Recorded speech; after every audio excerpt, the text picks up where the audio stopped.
Some stories are better heard with someone else. But you're here alone. Welcome to Don't Listen Alone. This is 100% ad-free, just you and whatever comes next. Drop your location and the time before we begin. Now, listen carefully. Not everything you hear is part of the story. This unforgettable experience happened when I was still in high school, back when all I really cared about was class, friends, and volleyball. I was part of the volleyball club in our school, and one of our traditions was to have sleepovers on weekends whenever we had early training the next morning. It felt exciting and grown up at that age, staying overnight in someone else's house with the whole team, laughing, eating, and pretending not to be scared of anything.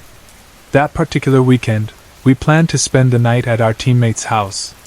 I remember arriving after dinner, when the sky was already dark and the air had that quiet feeling you get in subdivisions at night, when most of the neighbors are indoors and only a few lights are on in the street.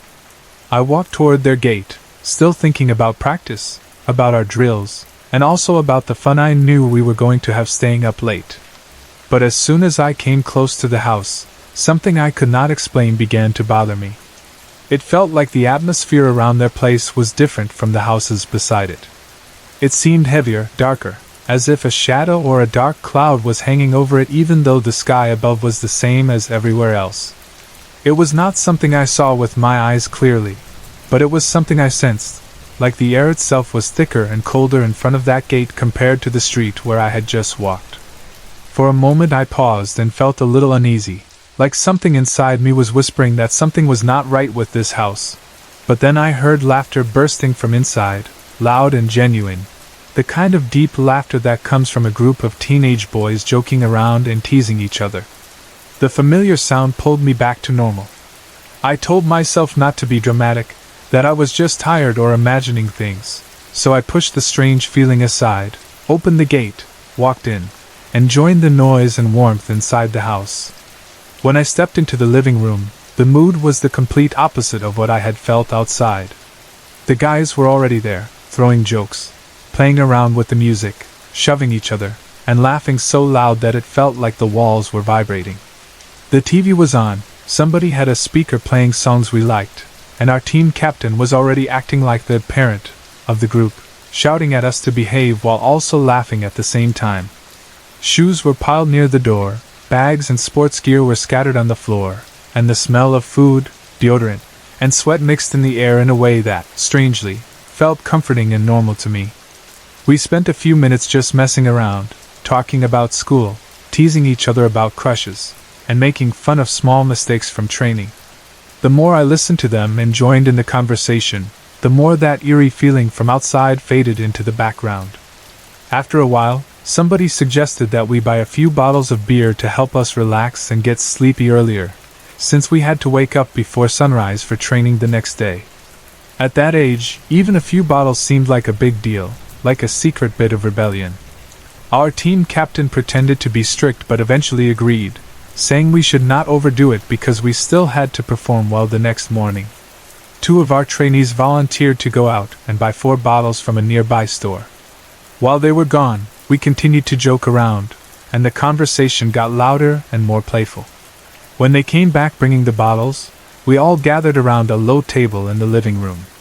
Someone lowered the music to a good volume, and we started drinking slowly, taking turns with the bottles and munching on whatever snacks were available. The taste of the beer was a little bitter, but with friends around, it felt nice and warm in my chest, enough to make me a bit relaxed but not drunk, just loose and sleepy. We played song after song, sometimes singing along loudly and out of tune, sometimes clapping and shouting when someone hit a high note or messed up badly. There was so much laughter that time went by without me noticing. By the time we finished the last bottle, it was around 9:45 p.m. It was not very late by normal standards, but with training the next day and the weight of the day's activities, our team captain announced that it was time to call it a night. His voice suddenly shifted from buddy mode to captain mode, and even though we complained a little, we knew he was right. We started fixing the living room and arranging our sleeping spots. Since we were many, we had to divide the sleeping areas in the house. The trainees were assigned to sleep in the living room, spreading mattresses and blankets on the floor, while some of the other teammates went to other vacant rooms. Me and 3 other teammates, who were closer to the owner of the house, were assigned to sleep in his room. The room felt a little more comfortable than the common areas, and I was glad because it meant we could lie on proper beds and not just on the floor, and we could talk a little longer before sleeping if we wanted. Before I lay down, I felt the need to do my usual ritual before sleeping, which was to go to the bathroom, wash my face, maybe brush my teeth, and relieve myself so I would not have to wake up later in the night. The nearest bathroom from the owner's room was the one located near the kitchen, so I decided to use that one. I stepped out of the bedroom and into the hallway. By then, most of the lights in the house had already been turned off or dimmed. The only lights on were the ones near essential areas like the kitchen and some faint lighting in the living room. The house was suddenly much quieter than before, with only soft voices coming from a few rooms and the occasional laugh as someone cracked a last-minute joke. The contrast between the earlier loud noise and the current quiet made every sound stand out more. I could hear my own footsteps and the faint hum of the refrigerator in the kitchen. Even though I was not really thinking of anything scary at that moment, and I was actually feeling sleepy, my body still tensed a little as I moved. The house felt different in the dim light, and the strange feeling I had when I first arrived was slowly returning, like it had just been hiding behind the noise all this time. I walked toward the bathroom near the kitchen and reached for the door. When I opened it, the inside was dark.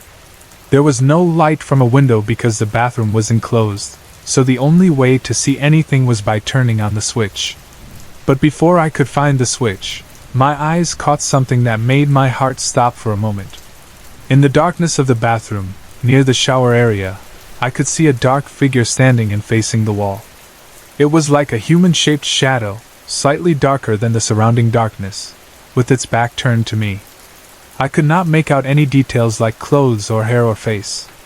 It was just the outline of a person, standing unnaturally still, like it had been waiting there for a long time. I froze where I stood, my fingers still searching for the switch on the wall beside the door.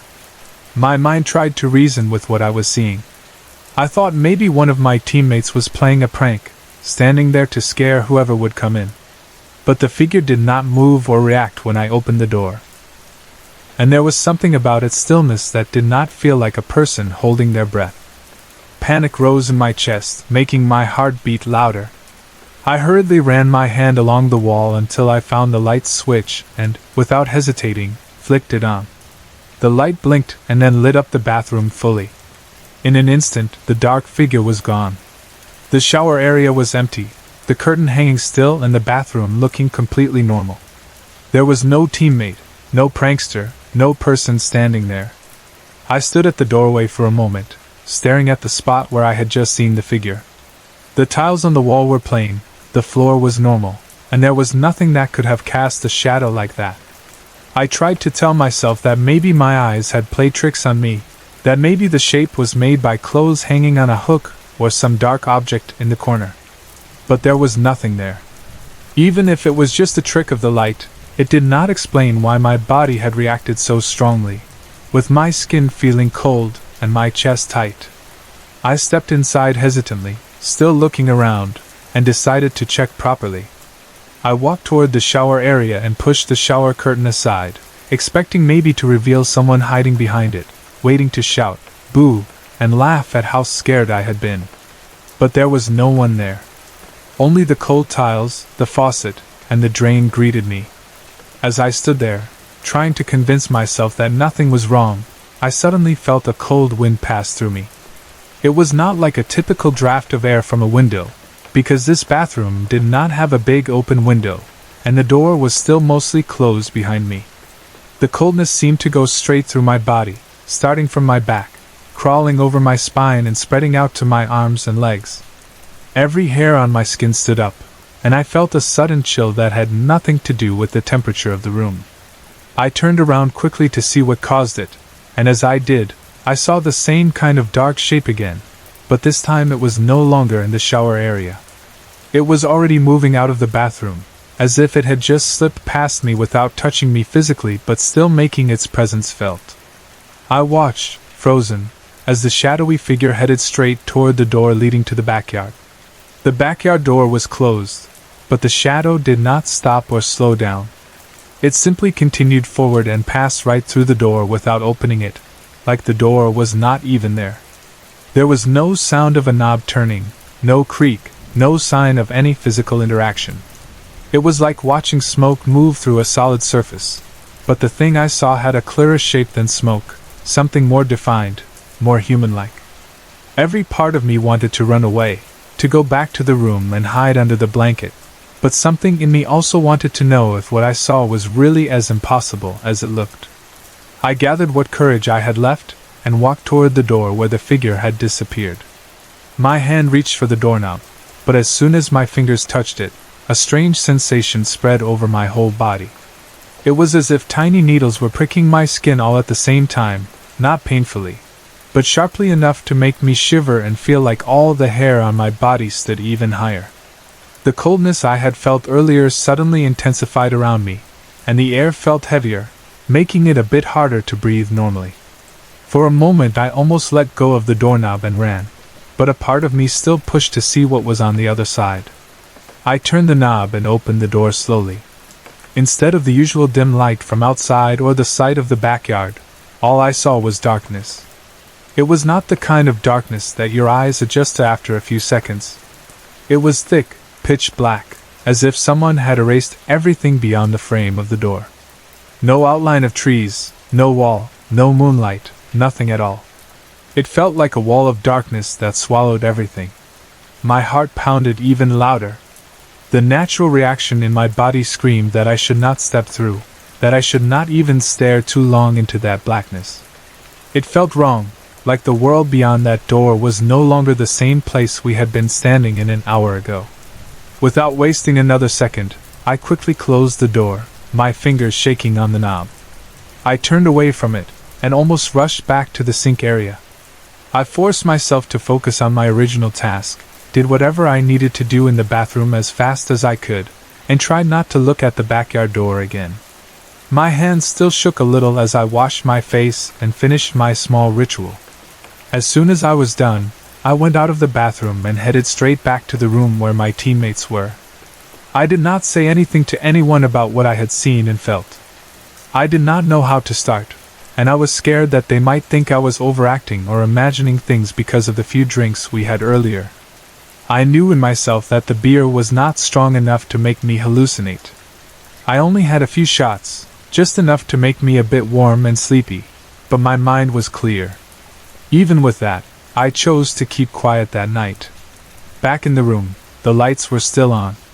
My 3 teammates there were already lying down, getting ready to sleep, talking softly about random things. I turned off the light only after I had settled on the bed between them. At first, everything was normal. The room was dark but not completely black, thanks to a little light coming in from outside the door or a nearby window. I lay there, listening to the breathing of my teammates, feeling the mattress under me, and slowly, the edge of the fear I felt from the bathroom started to fade. My body felt heavy from the day's activities, from training and laughing and eating and drinking. I began to drift toward sleep, that half-conscious state where your thoughts are fuzzy and your body is relaxed. Then, out of nowhere, a strange heaviness changed everything. At first I thought I was just extra tired, but soon I realized this was not normal. It felt like something heavy was pressing down on my entire body. I could not tell if it was like a weight being placed on top of me or like I was sinking into deep water, but either way, it made it hard to move and even harder to breathe. My chest felt tight, like something invisible was sitting on it. I tried to move my arms and legs, but they felt stuck, as if the mattress had turned into thick mud that trapped my body. Panic began to grow inside me again as I struggled to understand what was happening. I tried to open my eyes, and at first it was difficult, like my eyelids had become extra heavy. But after forcing myself, I managed to open them. The room around me was dim, but I could still see shapes. The ceiling, the outlines of my teammates on either side of me, the faint light from the door, all were still there. The heavy feeling on my body did not go away, and I struggled to take deeper breaths. I turned my head slowly toward my right side, where my teammate lay near the wall. What I saw made my fear grow even more. My teammate on my right, the one lying closest to the wall, was awake. I could see his eyes open, shining faintly in the darkness, and I could hear little sounds coming from his throat. It sounded like he was crying but trying very hard not to make noise. His shoulders were shaking slightly, and his face had a pained expression, like someone who was terrified but could not shout. I followed his line of sight and looked toward the wall, and that was when I noticed them. On the wall, close to where he lay, there were dark shapes moving slowly. They were like shadowy figures stretching out from the wall, reaching toward my teammate. Their arms, if you could call them arms, seemed to extend and try to grab him. The shapes were darker than the rest of the room, just like the shadow I had seen earlier in the bathroom. But now there were several of them, crowding around that side of the bed, pressing closer and closer. The sight made all the weak air in my lungs slip away. My mind raced with fear and confusion. It did not feel like a dream because I could feel the mattress, I could feel my own breathing, I could hear my teammates' quiet sobs, and I could see those creeping dark shapes trying to pull him toward the wall. It felt wrong, like we were in the middle of something we were not supposed to be seeing. In that moment, the heaviness on my body felt even stronger, but I fought against it, telling myself I needed to move, to do something, or else something bad might happen to my teammate. I gathered whatever strength I could and forced myself to speak, to break the silence. I shouted his name as loud as I could manage, my voice sounding a bit strained but still strong enough to cut through the strange quiet in the room. At the same time, I pulled myself sideways with all my strength and reached out my arm toward him. I grabbed him and pulled him over me, away from the wall and away from those dark shapes. The moment I did that, the heavy feeling on my body suddenly lessened, as if something had been pushed away by the noise and the movement. My teammate woke up fully, snapping out of whatever state he had been in, and he immediately started panting, breathing fast like someone who had just escaped drowning. His body was shaking. He looked at me with wide, terrified eyes and whispered a breathless, "Thank you?" Later, when he could finally talk properly, he told me that he felt like something was trying to pull him away, trying to drag him somewhere he did not want to go. He could not see clearly what it was, but he could feel hands or claws or something grabbing at him. He said he tried to move but he could not, and he felt like if no one stopped it, he might be taken away. Hearing him say that while remembering what I saw on the wall made everything even more disturbing. The most unsettling part was the smell that hung in the room after it happened. There was a strong scent, like sulfur or something burning but not like any normal smoke, filling the space around us. It was not the smell of sweat or of food or of anything human. It was sharp and strange, clinging to the air in a way that made the room feel even more unnatural. Our other teammate who was sharing the room with us slept through the whole thing. He did not stir, did not wake up, did not seem to feel anything at all. In the morning, when we told him what happened, he looked at us like we were telling a story from a horror movie and said he did not hear or feel anything except normal sleep. That night, after I pulled our teammate away from the wall and the heavy feeling subsided, we turned the lights back on and kept them on until morning. None of us wanted to risk lying in the dark again. We tried to sleep, but it was a light, uneasy sleep, with both of us waking up at every small sound and looking around the room to make sure nothing was creeping up on us. The next morning, once the sun was up and we were all preparing for training, the normal noise of the team started again. We jogged our way to school together, trying to talk about usual things, but my mind kept going back to the night before. While we were jogging, I walked beside our teammate who owned the house. I decided that I could not just keep what I had seen and felt to myself anymore. I wanted to know if there was something about that house that we did not know. So, I asked him directly about it. At first he tried to brush me off with a joke, but when he saw that I was serious and that I looked shaken, his face changed. He became quiet and did not look at me for a few seconds.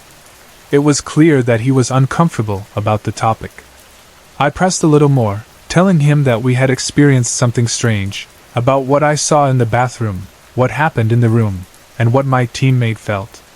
He did not want to hear all the details and actually told me that he did not want to talk about it. His answer to my question was short and simple.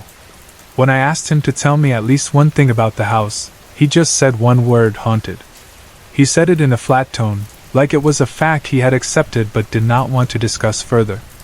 I tried to make him explain why or how, if there was any story about the house or something that happened there in the past, but he shut down the conversation and refused to say more. That made me believe even more that there was something really wrong about the place. After that incident, we still ended up having a few more sleepovers in that house because, honestly, it was the only place that could comfortably accommodate all 13 members of the club. It had enough space for all of us to sleep, and it was convenient for our training schedule. But every time we went back there, we noticed things. Late at night, when most of us were trying to sleep, we would hear footsteps walking in the living room when everyone we knew was already lying down. We would hear the sound of chairs or furniture being dragged across the floor on the second floor even when no one was upstairs. Sometimes there would be soft tapping on doors or windows, or faint whispers that did not belong to any of us. Every little sound made us look around and check, and every time we checked, we found nothing but empty rooms and still furniture. I asked my teammate again one day if they had ever tried to have the house blessed, maybe by a priest or a pastor, hoping that he would say yes and tell me that maybe things had calmed down after that. He told me that they had indeed done it, that someone had come and prayed over the house and sprinkled holy water. But when he said it, his expression did not show relief, and I honestly could not bring myself to fully believe him. Maybe they did try, maybe they did not, or maybe whatever was in that house was stronger than a simple blessing. All I knew was that the strange feeling I had from the very first night never really went away. Even when we were laughing and having fun, a part of me always noticed that heavy presence in the corners of the house, the way the air felt different at certain hours, and the way the shadows seemed to stretch a bit too far when the lights were dim. It was an experience that stayed with me long after high school, a reminder that sometimes, even the most ordinary nights with friends can turn into something that you will never forget for the rest of your life. Before everything happened, life felt very simple and happy for me. Our family had our usual routines, our usual house, and our usual noisy, fun relatives. Then my brother-in-law Mitch and his friend Bob came to the Philippines, and that was when things began to feel a little different, even though at first it was all about excitement and bonding. Mitch is half German and half Filipino, but he grew up here, so he speaks Tagalog fluently and acts just like any normal local guy. He jokes like us, eats like us, and even curses like us when he's annoyed. Bob, on the other hand, was fully German. They were both soldiers in Germany, and whenever they came to visit, there was always this mix of seriousness from their job and lightness from their personalities. Because they were both staying for a while and we knew there would be a lot of relatives visiting, my family decided that we needed a bigger place where everyone could fit comfortably. That is how we ended up renting that house in Imus, Cavite. The subdivision where the house stood was called ACM. At first glance, it was actually beautiful. The streets were clean, lined with small trees and neat houses. There were swings and small gardens, and the place felt peaceful from the outside. You could see children playing during the day, neighbors chatting near their gates, and tricycles passing every now and then. The houses were not too big or too small, just enough for families who wanted a quiet life away from the busy city. When my family decided that we would stay there for a month, everyone was excited. It was like having a mini vacation in a different neighborhood, with a fresh environment and new corners to explore. The house we rented was one of the nicer ones in the area. It was not luxurious, but it looked comfortable and spacious. It had more than one bedroom, a decent living room, a kitchen, and a small yard with a swing on the side. Everything looked normal, and if you just judged by appearance, you would never think anything was wrong with that place. But from the very first time I entered the house, something inside me felt uneasy. It is hard to explain because nothing was visibly scary. The walls were newly painted, the tiles were clean, and the windows allowed enough light during the day. It should have felt warm and welcoming. Instead, there was this strange heaviness in the air. It was as if somebody invisible was standing inside, watching us quietly from some corner. When I first walked in, Everyone else was busy checking the rooms, carrying bags, and talking loudly about where to sleep and what to cook. I tried to join their excitement, but as I moved deeper into the house, the feeling of being watched only grew stronger. When I went to the side of the house and sat on the swing, that heavy sensation followed me, almost pressing against my back. It was not like normal shyness or nervousness. It felt like the house was not empty even before we came. I tried to shake off that idea and told myself that maybe I was just overthinking, maybe I was just tired from traveling and adjusting to a new environment. For a while, it was easy to forget about that feeling because our relatives came over, and the house was full of life, laughter, and stories. Because Mitch and Bob were in town, we used the chance to travel to many beautiful places. We visited tourist spots, tried different foods, and took a lot of pictures. My cousins, aunts, and uncles seemed to be in such a good mood that it felt wrong to mention that I felt something strange about the house. It was easier to focus on the fun moments. Bob eventually had to go back to Germany earlier than Mitch, because of his schedule as a soldier. When he left, his room became vacant. Since there were many of us staying in the house, the family decided that I could sleep in the room that Bob had used. It sounded normal and practical. The room was simple, with a bed, a small cabinet, and a window. I brought my things there and told myself that if Bob had managed to sleep there peacefully, then I should be able to do the same. During the day, everything was okay. The house was filled with activity. People went in and out. My siblings joked around. My parents cooked. The TV was sometimes on, playing random shows or movies. My brother-in-law Mitch would sometimes sit in the living room, relaxing after years of military life, and talk about his experiences in Germany. But when night came and the noise slowly died down, that heavy feeling came back, thicker than before. It usually started when everyone began settling into their rooms. The lights in the living room dimmed or were turned off completely. The quiet atmosphere made every small sound more noticeable. Sometimes I would hear faint footsteps downstairs when everyone was already in their rooms. There were times when I lay on my bed in Bob's old room, staring at the ceiling, listening. I knew that my senses were alert, and I knew I was not imagining the sound of light steps or the feeling that something was moving somewhere in the house. But still, I did not say anything yet, because I was afraid people would just laugh and say that I was too imaginative. One night, something happened that made those strange feelings turn into real fear. It was almost midnight, and the house was quiet.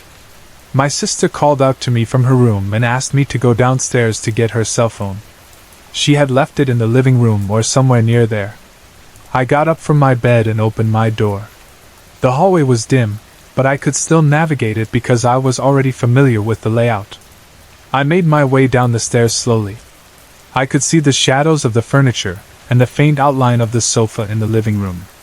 On that sofa, my brother was sleeping deeply, his body stretched out comfortably. Seeing him there gave me a bit of comfort. I thought to myself that there was nothing to be afraid of because I was not completely alone. If anything happened, at least I could shout and wake him up. I went to the living room, looked around, and finally found my sister's cell phone. It was lying on a table or near the cushions. I picked it up and was about to head back upstairs. Everything was still quiet. I could hear the soft sound of my brother's breathing as he slept. Then, just as I turned toward the stairs, something caught the corner of my eye. From the direction of the staircase, there was a sudden movement. I saw a black figure, the shape of a man, bald, rushing hurriedly down the stairs and heading straight toward the comfort room. It moved quickly, as if it was in a hurry to get inside. The shape was clearly human, not just a trick of light. I noticed the bald head and the build of the body. At first, my mind automatically thought it might be my brother-in-law Mitch because he was the only one who sometimes moved around the house late at night. But almost immediately, I realized that it could not be him. Mitch was not bald. His hair might not be long, but he definitely had hair, and the figure I saw had a completely bald head. Also, Mitch was upstairs at that time, and I did not hear his footsteps coming down before I saw the figure rush by. The black shape reached the comfort room and clearly, I saw the light inside the comfort room switch on, as if someone had flipped the switch with their hand. The door looked like it had just been used. That sight made my heart pound so loudly that I felt it in my throat. The only explanation that my mind could accept in that instant was that some real person had gone in there. Yet, the more I thought about the bald head and the speed, the more I realized that it did not match anyone in the house. Fear seized me, and I decided not to stay downstairs any longer. With my sister's cell phone in my hand, I turned and ran to the stairs as fast as I could. As I climbed, something inside me told me to look back for just a second. I do not know why I listened to that urge, but I did. From the steps, I turned my head and glanced toward the comfort room. My body stiffened when I saw that the comfort room was dark again. The light was off, and the door looked like no one had touched it at all. There was no sound of a door opening or closing. There was no sign of movement. The whole area was silent and still, as if nothing had happened just moments before. That was the moment I knew that what I saw was not just a person going to the bathroom. I felt all the blood drain from my face, and my hands began to shake. I rushed upstairs, my footsteps much faster now. By the time I reached my sister's room, I was breathing heavily, as if I had been running from something chasing me. I entered her room and handed her the cell phone. She looked at me with concern because I looked pale and nervous. Her husband, Mitch, was there too. I asked him, "Did you go to the toilet just now?" His face was puzzled, and he answered immediately, "No." His voice was calm and firm, the way people sound when they are sure of their answer. There was no sign that he was joking or hiding anything. Hearing that, I realized again that the figure I saw could not have been him. I did not mention anything about the bald man or the comfort room. I simply went straight to my own room, lay down, and tried to calm myself. I told myself over and over that maybe my eyes had played tricks on me, but deep inside, I knew I had been fully awake at that time. The fear I felt was too strong and too real. As the days passed, my mind kept going back to that incident. It did not feel like one of those half-dream, half-awake moments. I remember clearly that when my sister asked me to get her cell phone, I was not sleepy or dizzy. My thoughts were clear, and my steps were normal. The scene downstairs, with my brother sleeping on the sofa, the quiet house, and the sudden appearance of the black figure, stayed sharp in my memory. At the same time, the strange heaviness in the house continued to follow me around. Whenever I went near the swing beside the house, I felt as if someone was standing close, just out of sight, watching me. Sometimes at night, when everyone was asleep, I could hear light footsteps downstairs, as if someone was walking slowly, exploring each corner of the living room. Whenever I checked, everyone was in bed. It did not happen every single night, but it was frequent enough to make me realize that something unseen was sharing the space with us. I tried to ignore these things and act as if everything was normal, especially when everyone else seemed to be enjoying their time in the house. I did not want to be the one to dampen the mood by saying I felt something off.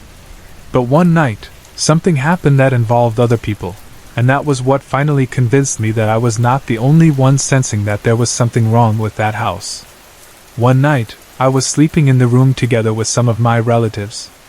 The room was crowded but warm and safe in a way, because having many people around usually made me feel less scared. I fell asleep without any strange feelings that night. But at some point, I woke up and noticed that the mood in the room felt tense. The lights were still off, but my relatives who were sharing the room with me were awake and looked frightened. Their faces were pale, their eyes wide, and their bodies stiff. My younger brother and I immediately asked them what had happened, why they looked so scared. Their answer made my skin crawl. They said that earlier, when I was asleep, our cousin Rox, who was around 24 years old at that time, had been playing with our baby nephew. The baby was just small, innocent, and usually cheerful. Rox had been making funny faces and sounds to keep the baby entertained, and everyone was watching because the baby's laugh always made us smile. Suddenly, in the middle of their play, the baby began to laugh in a way that did not sound normal. At first, it seemed like a louder laugh, but then they all noticed that the tone and sound of the laughter was not the baby's anymore. The baby was laughing uncontrollably, but the voice that came out of him sounded just like Rox's voice. It was deep and clear, not the usual high-pitched baby laugh. The people in the room stared at the baby in shock because it was impossible. The baby's body was small, but the laughter coming from his mouth sounded like that of a grown man. They tried to tell themselves that maybe they were just tired or confused, but the longer it went on, the more terrified they became. They tried to calm the baby down, to make him stop laughing, but he wouldn't. He just kept going, a strange, unstoppable laugh that filled the whole room. Then, as if that was not enough, something even more disturbing happened. The baby stopped laughing for a moment, and looked directly at them.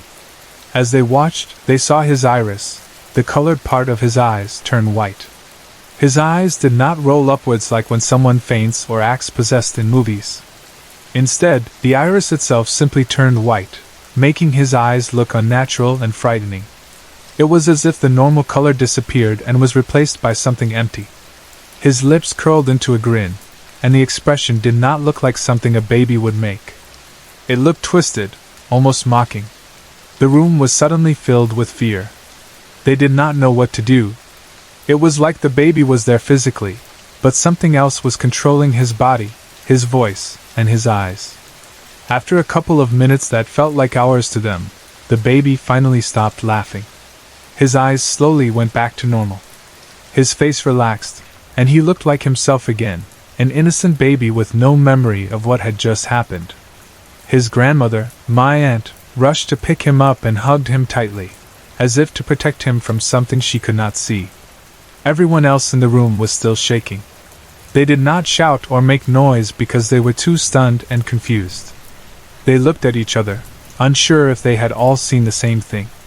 When I woke up and saw how frightened they were, they shared this story with me and my brother, and I could see from their expressions that they were not making it up. There was real fear in their eyes, the kind that only comes from experiencing something you cannot easily explain or forget.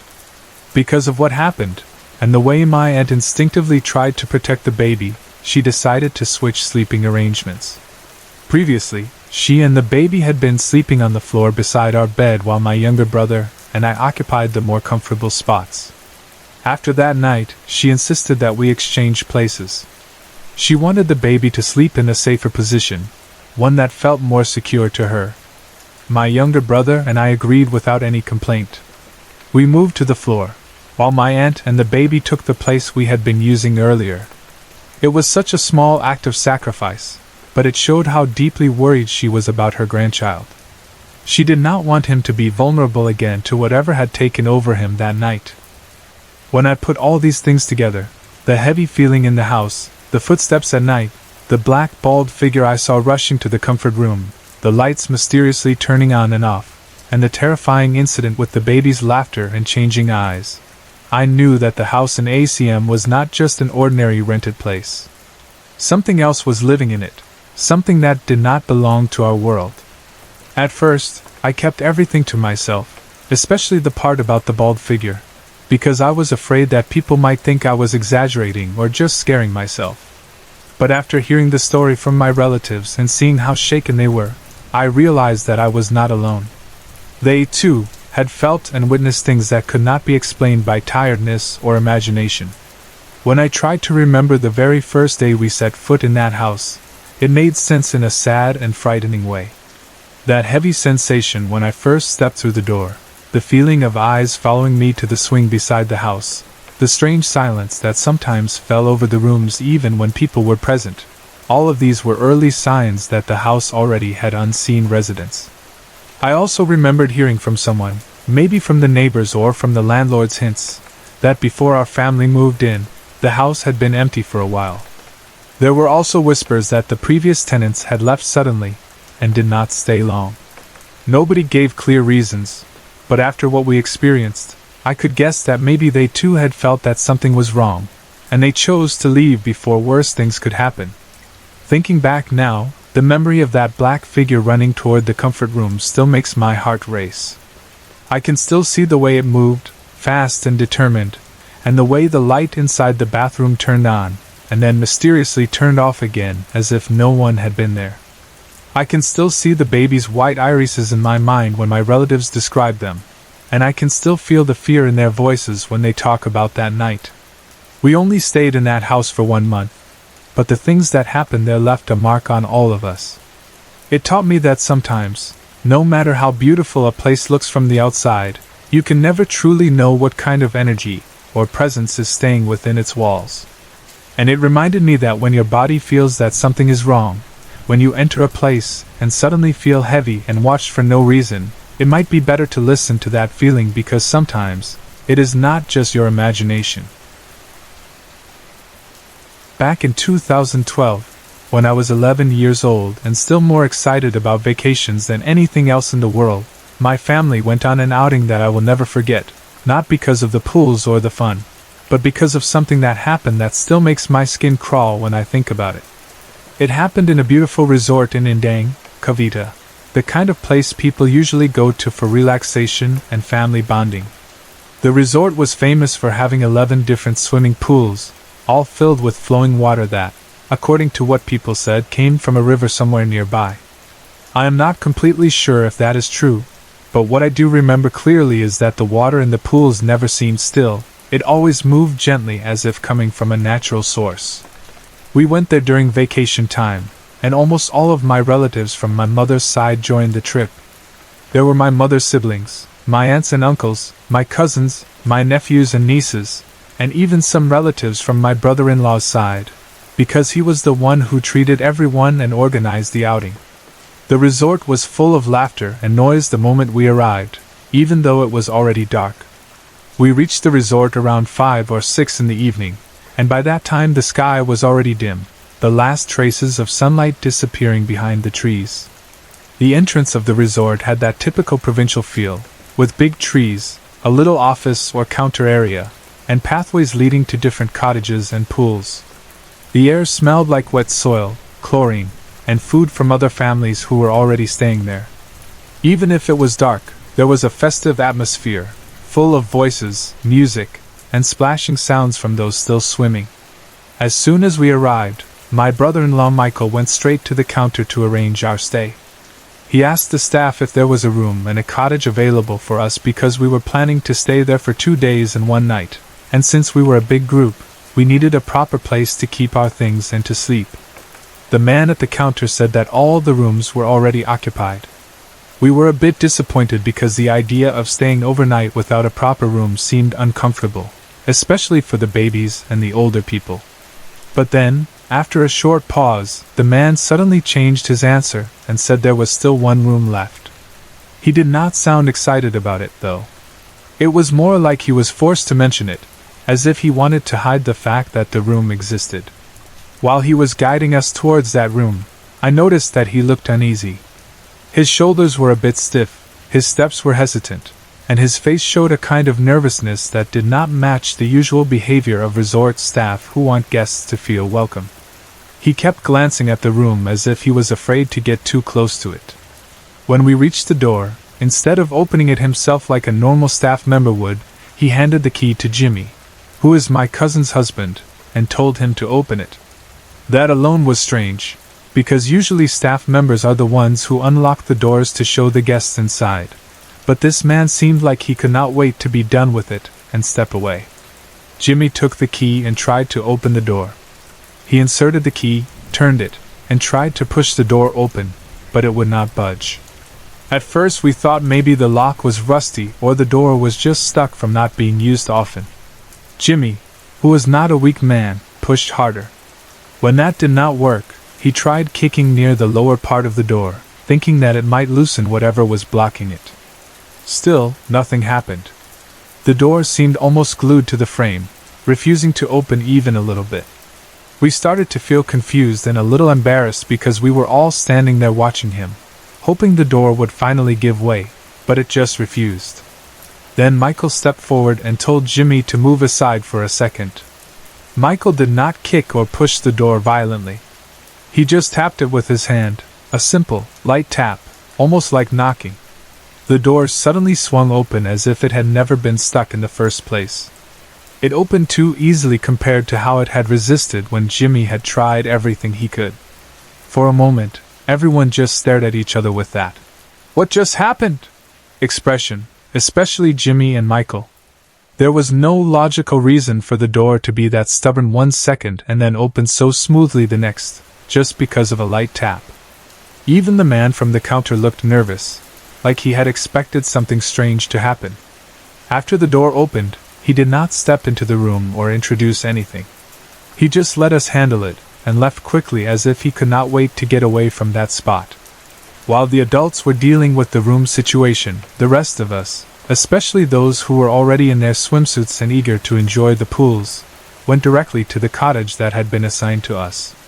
Some of my aunts came along, bringing food and other things we needed. The cottage was near one of the pools, with a table, benches, and some space for us to put our bags and containers of food. We were excited and noisy, unpacking things, planning who would swim first and who would watch over the kids. As we were settling down, something strange caught the attention of my cousin Rox and my Aunt Sheila, whom we often call Mommy. While the rest of us were busy eating and talking, they both happened to look toward the same direction behind our cottage. There was a tall palm tree standing there, its trunk straight, and its leaves stretching out against the dark sky. Suddenly, my aunt asked Rox in a low, serious voice, "Ikeda mob yan?" Which means, "Did you see that?" Rox answered, "Ooh, Mommy," or, "Yes, Mommy," in a tone that sounded just as serious. They then explained that they had both seen a pair of yellow eyes, glowing faintly and twinkling from up the palm tree. It was not the kind of reflection that comes from light on a shiny surface. It looked more like eyes in the dark, watching from above. They did not shout or create a scene, but the way they looked at each other showed that whatever they had seen was not something ordinary, and the fact that both of them saw the same thing at the same place made it even more unsettling. Before all of that, even while we were still eating at the cottage before swimming, there was another strange sight that we witnessed. Just a few steps away from where we were sitting, we saw two people in one of the pools with the priest. The priest was standing in the water with them, and he was soaking them under the water in a way that did not look like normal swimming or playing. It looked more like a ritual, almost like baptism, except the atmosphere felt heavier. We later found out that those two people had supposedly been possessed by something, and the priest was there to bless them or perform some kind of exorcism. Seeing that in a resort, a place that was supposed to be focused on fun and relaxation, made us feel uneasy. We did not know all the details, but just the sight of the priest and the two people being dipped into the water with a serious expression made the idea of something unseen around the resort suddenly feel more real. It was as if the resort was not just a place for vacation, but also a place where spiritual battles were happening quietly in different corners. Still, we pushed our worries aside. After all, we had traveled all the way there to enjoy, and we did not want to waste the opportunity. After eating and settling down, we finally went swimming. The cold water, the laughter, the pictures taken with wet hair and big smiles, the playful splashing, and the jokes we shared made the scary things fade to the background, at least for a while.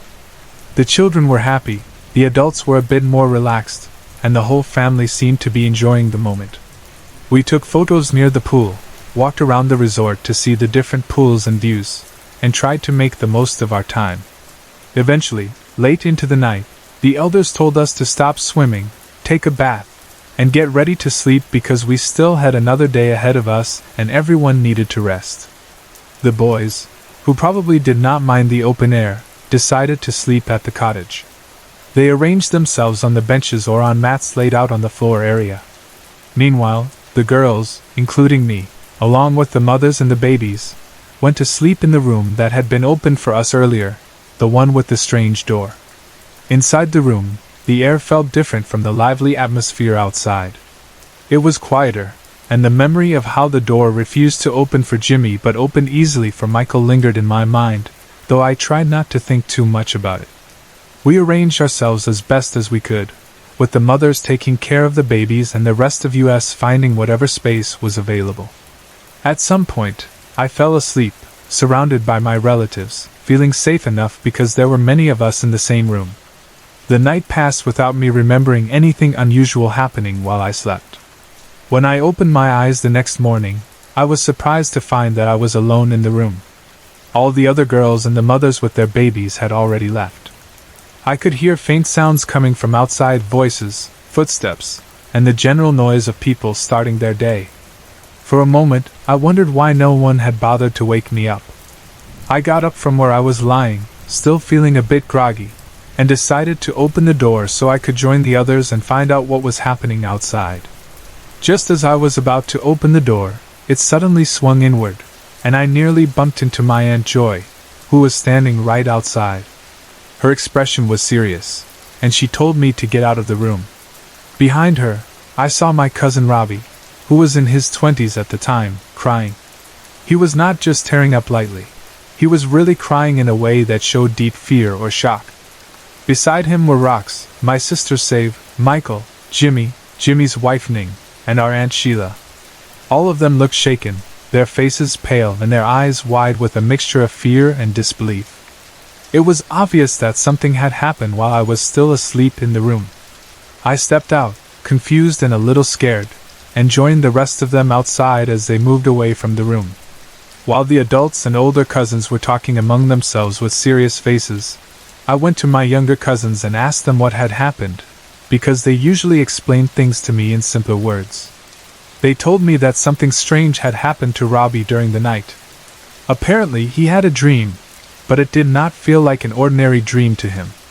In his dream, he saw a girl inside the very room where we had been sleeping. She was lying on the bed, and she was being stabbed repeatedly by her own boyfriend. The boyfriend had found out that she was cheating on him, and in his rage, he attacked her right there on the bed. Robbie said that in his dream, the stabbing was brutal and bloody, and the girl could not escape. After the stabbing, the boyfriend calmly went to the comfort room attached to the room and washed his hands, as if he was getting rid of the blood and guilt. The whole scene felt so real to Robbie that when he woke up, he could not shake it off. He felt like what he had seen was not just some random dream coming from his imagination, but more like a memory or a replay of something that had really happened in that room long ago. At the same time, there was something else that added to the eerie feeling. Our Aunt Sheila, whom we call Mommy, told them that when she had gone to use the bathroom, she had smelled something terrible, like rotten flesh. It was not the usual bad smell you get from an unclean toilet. It was much worse, heavier and stronger, like the smell of a dead body that had been left alone for a long time. She said the smell was so strong that it made her feel sick and uncomfortable, and she did not stay there long. When she heard about Robbie's dream afterward, the smell made even more sense in a disturbing way, as if there was some connection between what he saw in his dream and what she had smelled in real life. Because of Robbie's dream and the strange smell, he asked the others to help him check something. He asked them to flip the mattress on the bed, the same bed where the girl had been stabbed in his dream. At first, everyone hesitated. It felt like they were afraid of what they might find. But curiosity and the need to confirm the truth pushed them to do it. Together, they lifted and flipped the mattress. Underneath, they saw something that made their blood run cold. There were handprints made of what looked like dried blood, as well as other blood stains on the surface beneath the mattress. The marks were not fresh, but they were clear enough to recognize. They did not look like random splashes or accidental stains. The shape of the hands and the spread of the stains made it seem like someone had struggled there, pressing their hands down desperately, maybe in pain or fear. Seeing those bloody handprints and stains, all hidden under the mattress where we had just spent the night sleeping, shocked everyone. It was one thing to hear about a creepy dream or smell something strange in the bathroom, and another thing entirely to see physical signs that suggested something terrible really had happened in that room at some point. When Robbie saw the stains, he broke down and cried again, even harder than before. It was as if the sight confirmed his deepest fear, that his dream had not been just a dream, but a real story of a violent death that had somehow been shown to him during the night. The others were speechless. Some of them felt angry, perhaps at the resort owner for not telling the truth about the room. Others felt deeply disturbed, thinking about the fact that we had stayed in that room without any warning, especially the mothers, who had let their babies sleep there too. After that, no one wanted to stay inside that room any longer. The adults talked about what to do next, and the mood of the outing changed completely. The joy and excitement that had filled the resort when we first arrived had been replaced by fear, uneasiness, and a desire to leave that place as soon as possible. Even when we tried to continue the vacation and enjoy the pools again, the memory of the dream, the smell, and the bloody handprints stayed in our minds.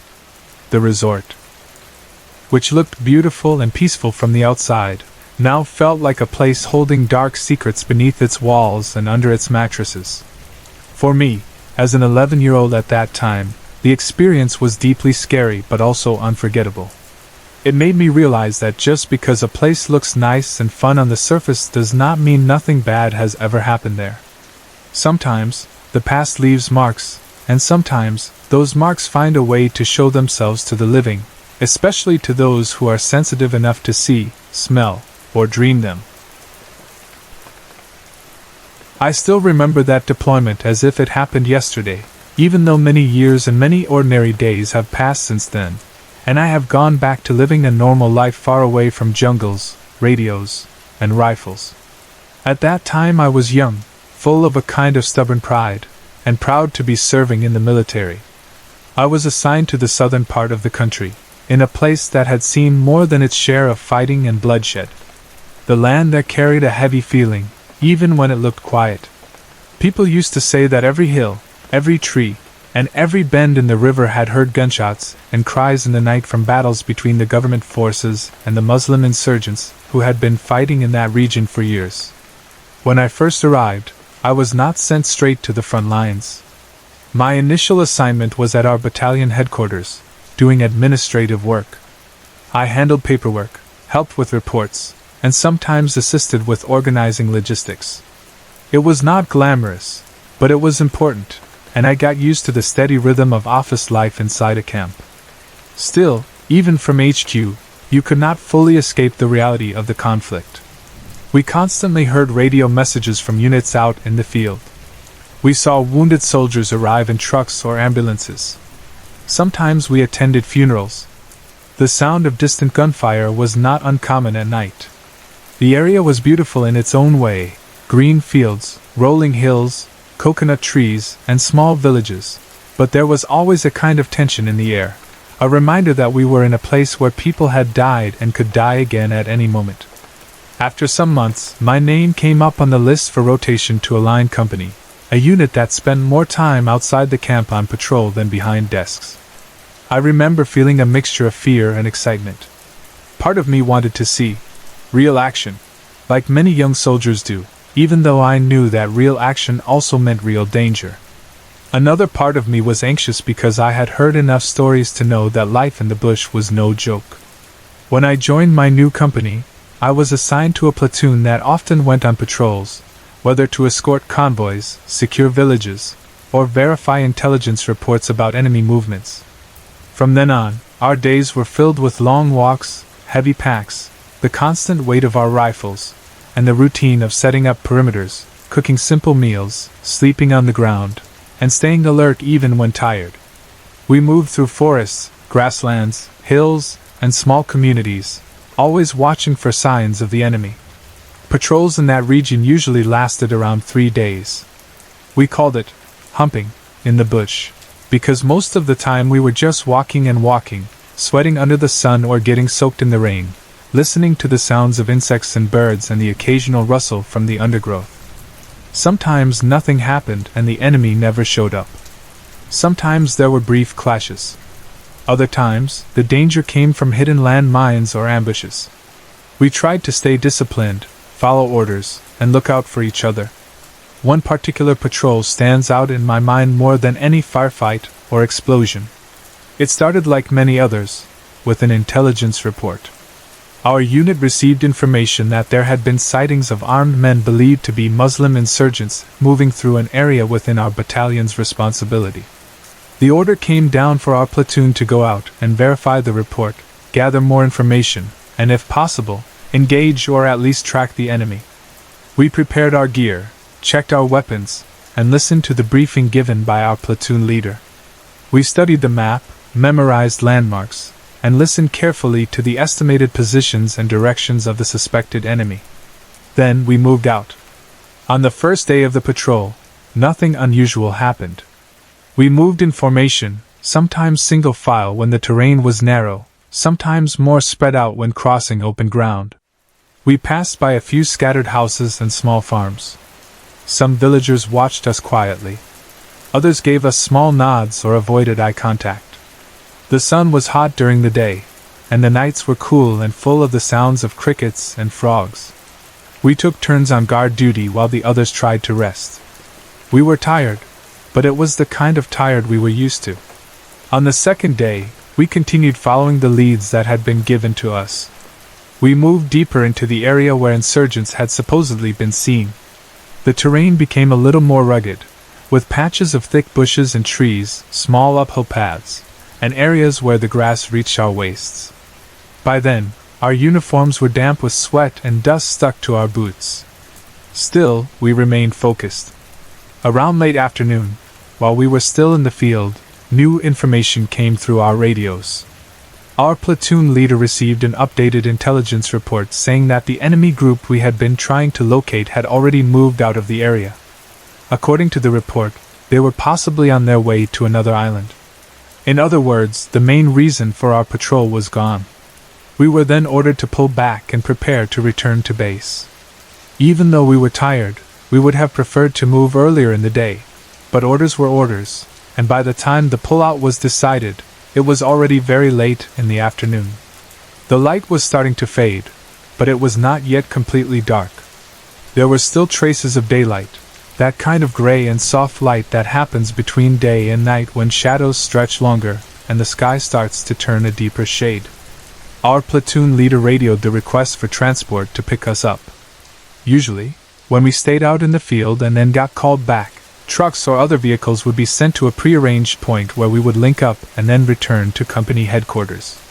While we waited for confirmation and for the vehicles to arrive, we went about the usual routine of setting up a temporary perimeter.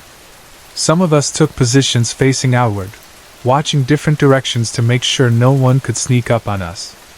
Others checked their gear, adjusted their packs, or drank water.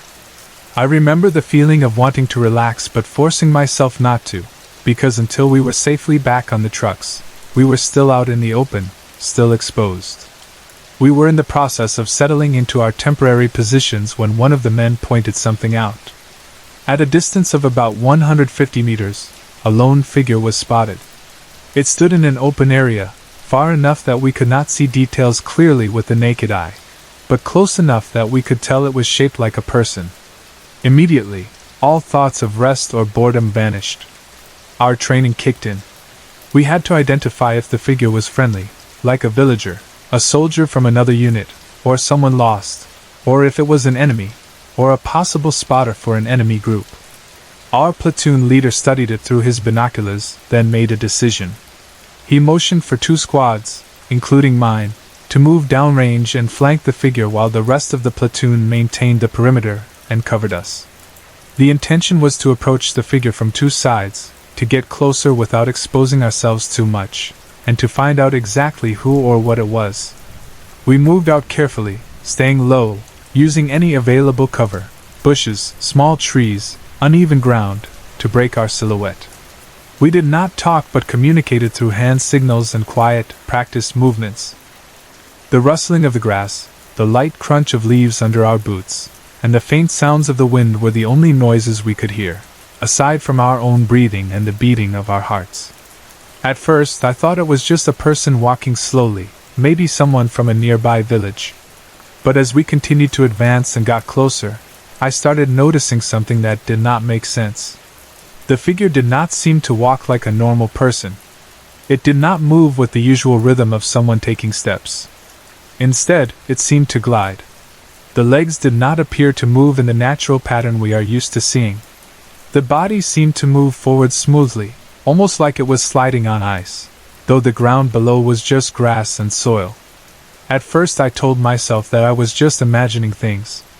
Maybe I was seeing it wrong because of the light or the distance. Maybe it was my tired eyes playing tricks. I remember blinking a few times, adjusting my position, and looking again. But the more I looked, the more clearly I saw that its movement was not normal. It was not just gliding, it was floating. As we closed the distance, I realized that the figure was actually a foot or two off the ground, hovering just above it, moving slowly and without any clear direction. It did not walk in a straight, purposeful line like a person who knows where they are going. It floated, turning slightly at times, moving in one direction and then another, as if it was wandering without a plan. It would pass some patches of grass, drift near some bushes, and then move away, all the while maintaining that strange, steady height above the ground. By this time, fear was starting to grow inside me. But fear in the field is something you try to push down. I kept thinking that maybe there was some logical explanation. Maybe it was some kind of optical illusion caused by the fading light and the uneven ground. Maybe there was fog or smoke that I was not paying attention to. Still, deep inside, I felt that something was very wrong. I tried to check if I was the only one seeing it that way. I glanced at the faces of the men flanking me to my left and right. Their eyes were wide, their expressions tense, their bodies stiff in that particular way that tells you they are seeing the same thing and are just as confused and scared as you are. Finally, I had to admit to myself that this was not just my imagination. We were all seeing it. The figure continued to float slowly, sometimes passing quite close to our crouched positions. At one point, it drifted near enough that, if it had been a living human being and had looked down, it might have seen us hiding among the grass and bushes. As it hovered close by, I could see more details, and those details did nothing to calm me. The figure had a human shape, a head, shoulders, arms, torso, legs, but there was something off about the proportions. The way it held itself, the way its arms hung slightly stiff at its sides, and the way its head stayed upright but turned in slow, unnatural angles added to the sense that it was not really human. The worst, however, was its face. Or rather, the absence of a proper face. At first, I thought the features were just unclear because of the distance and the lighting. But when it stopped moving and seemed to pause in one spot, I brought my rifle up and looked through my scope to get a clearer view. That was when true terror hit me. Through the scope, I could see the head clearly, and I realized that the face was, for lack of a better word, erased. There were no eyes, no nose, no mouth, no eyebrows. It was like someone had taken an image of a human face and had wiped away all the details, leaving only a smooth, pale, almost translucent surface where the features should have been. There were faint suggestions of where the eyes might have been, or where the nose should have been, but those were more like shadows than real shapes. It was as if the face had been covered with a thin layer of mist or skin that hid everything behind it. While I stared through the scope, frozen, my heart pounding so hard that I could feel it in my throat, the thing suddenly turned toward me. Even though it had no eyes, I had the distinct, chilling feeling that it was looking directly back at me. For a brief moment, it felt like there was a connection, something like eye contact, except there were no eyes to meet. That feeling of being seen by something that lacked a face hit me harder than any gunshot ever did. Every hair on my body stood up. My skin felt cold even though I was sweating. I had to fight an almost overwhelming urge to look away, drop my rifle, get up, and run as far as I could. Instead, I remained in my position, gripping my weapon so tightly that my fingers hurt, breathing in sharp, shallow breaths. I knew that if I panicked and moved suddenly, I could put myself and my squad mates in danger, especially if this thing turned out to be some kind of trick or distraction. Yet, I could not ignore the fear. It was like a heavy rock in my stomach and a tight band around my chest. I remember silently praying, asking for protection, for this thing to go away, for it not to come any closer.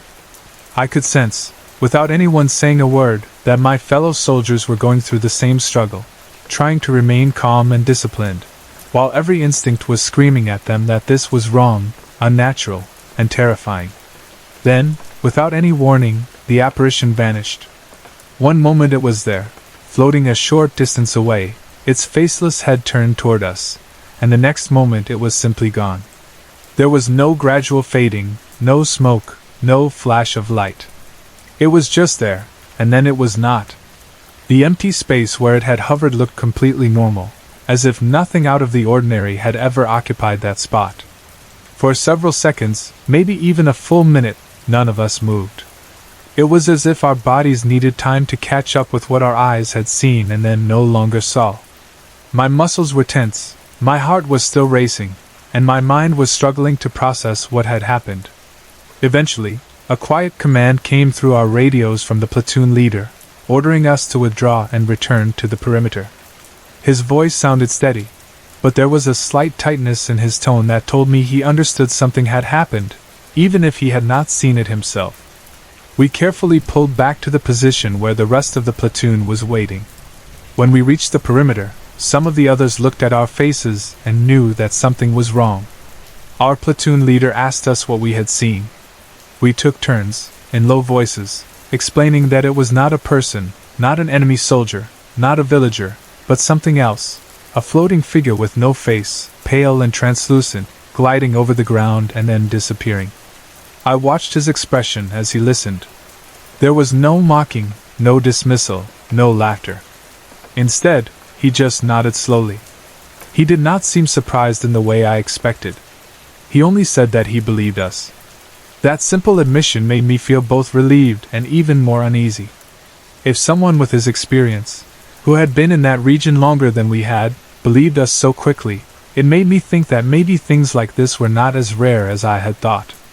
He then told us to prepare to move out because transport was already on its way. We gathered our gear, reformed our formations, and moved toward the designated pickup area. When the trucks arrived, we climbed into the back, settling into our usual positions, rifles by our sides, packs between our feet. Normally, rides back to company headquarters were noisy. Some guys would joke, others would tease each other, and some would talk about what had just happened on patrol, whether it was a false alarm or a successful mission. But this time, the truck was silent. No one spoke. The only sounds were the engine, the bumps of the road under the tires, and the wind. Each of us seemed lost in our own thoughts, replaying the same image over and over again. A floating, faceless figure drifting across the ground, then turning as if to look right at us. The silence continued even after we reached the company area. We unloaded our gear, cleaned our weapons, and went through the usual routine, but the mood was unusually heavy.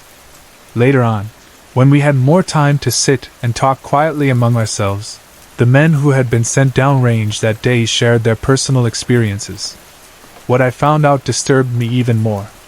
Each one of us who had been part of the flanking squads had felt, at some moment, that the thing had looked directly at them. Even though it had no eyes, each of us had a memory of it turning in our direction, giving us that same cold, uncanny feeling of being watched very closely.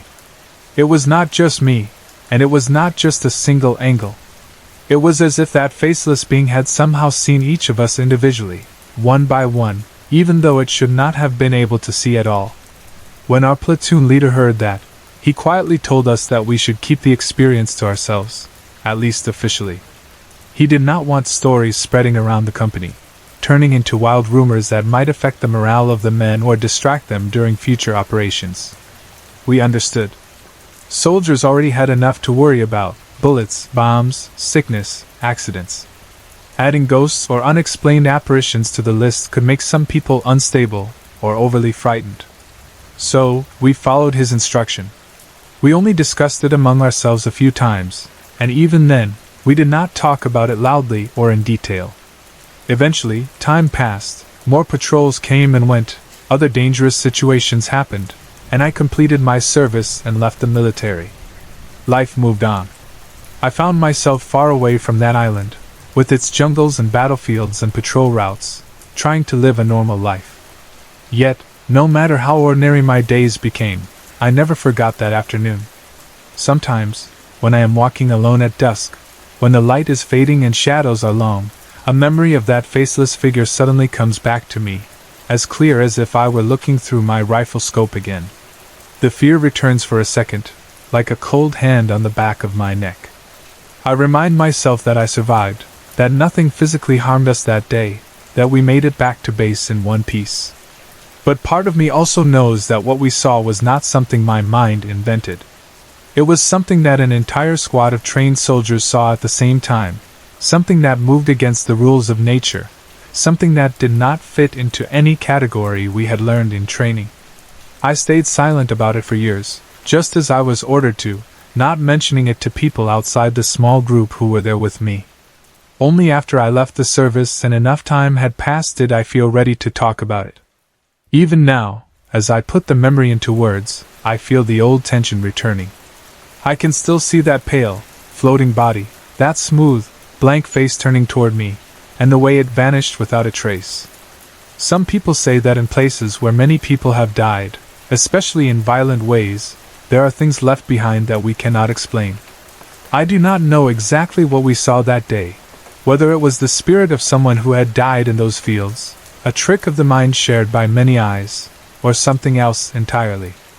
All I know is that it was real enough to freeze a group of soldiers in their tracks, real enough to make my heart hammer in my chest like it never had before, and real enough that, to this day, whenever I remember that faceless apparition staring at me, I still feel a shiver run down my spine.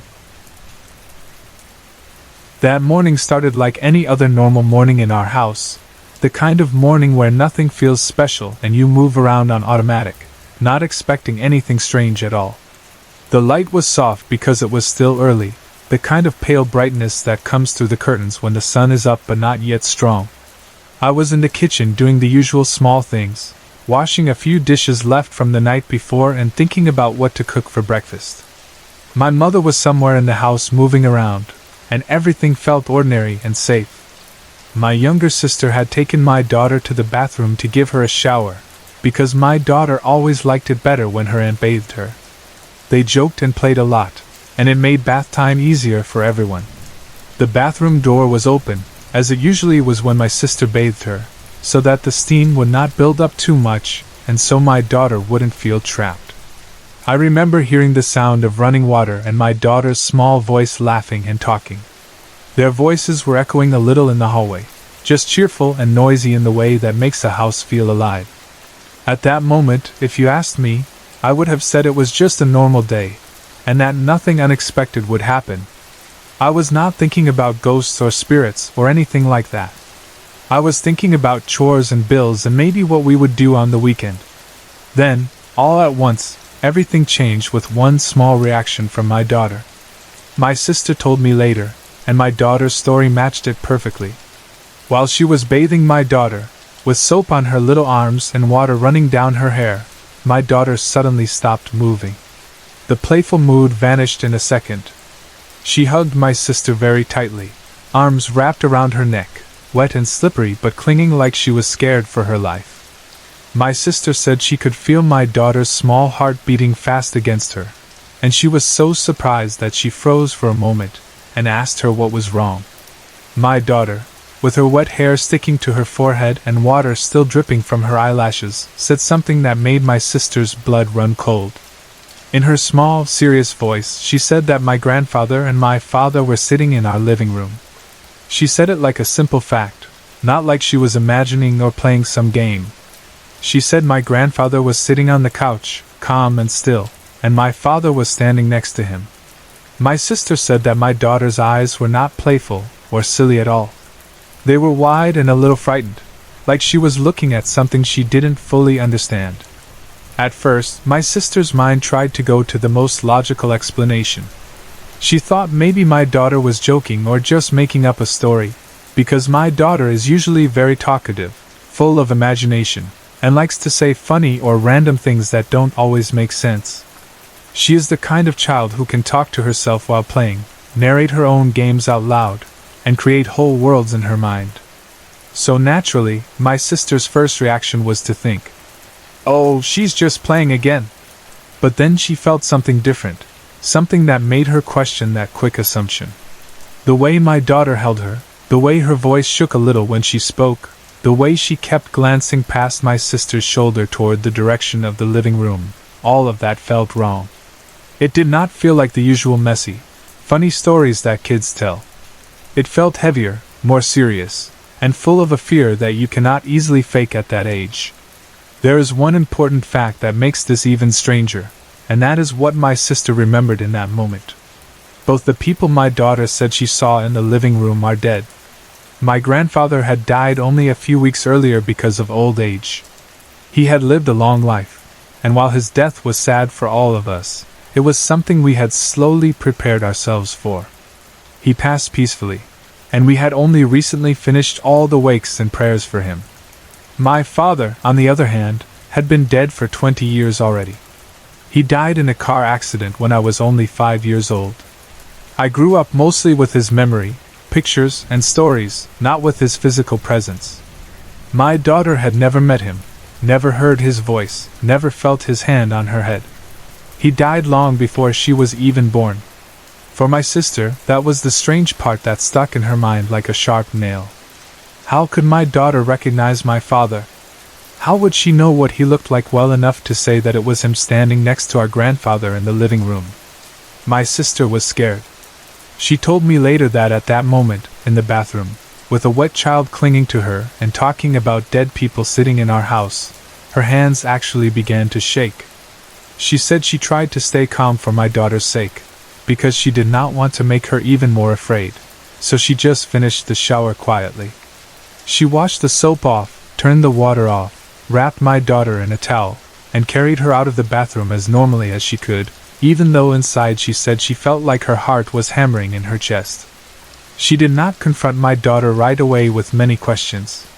She waited, trying to act simple, but the fear stayed with her until she could talk to me.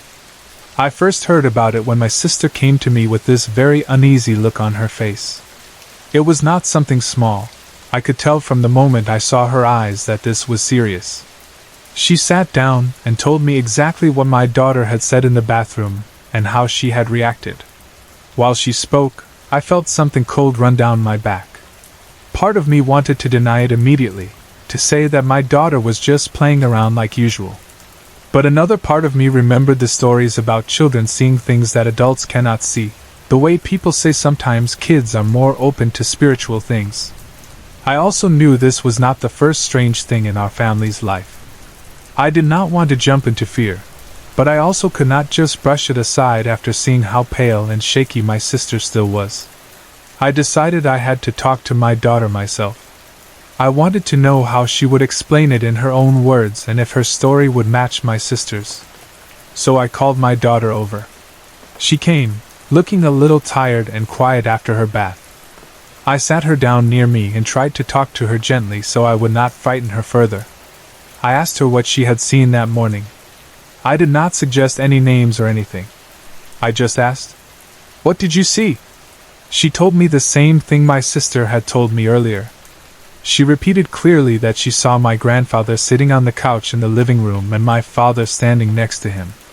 She did not hesitate about who they were. She said it in a straightforward way, without confusion, like she knew exactly who she was talking about. I asked her again, to see if she would change anything or get uncertain, but she told the story consistently. Then I asked the question that had been bothering me and my sister the most. I asked her how she knew that the man she saw was my father, because she had never seen him in real life. She looked at me and said, in a simple and honest voice, that she knew it was my father because our youngest sister, who is 6 years older than my daughter, had shown her a picture of him some time ago. She explained that she had seen that picture and remembered his face from it, so when she saw the man standing next to my grandfather, she recognized him as the same person from the picture. Hearing that explanation gave me a strange feeling. On one hand, it made a kind of sense. It was logical. She had seen a picture, so she knew what he looked like. But on the other hand, it made the whole thing creepier, because that meant she was not just guessing or using some random name. She was connecting what she saw in the living room with an actual image she had seen before. She had linked the man in white with blood stains and white eyes to the picture of my father that she had been shown. I wanted to understand more, so I asked her for details. I asked her what they were wearing, how they looked, and what their faces were like. She told me, without any hesitation, that both my grandfather and my father were wearing all white. She said their shirts were white, but there were blood stains on them. She also said that their eyes were all white, with no visible black part. Just white. That alone was chilling to hear from the mouth of my own child. Then she said they looked upset, that both of them seemed angry or disappointed about something. She said they were frowning and looking directly at her, even though their eyes were white. While she spoke, her own eyes began to fill with tears. Her small face tightened with worry, and then she started crying.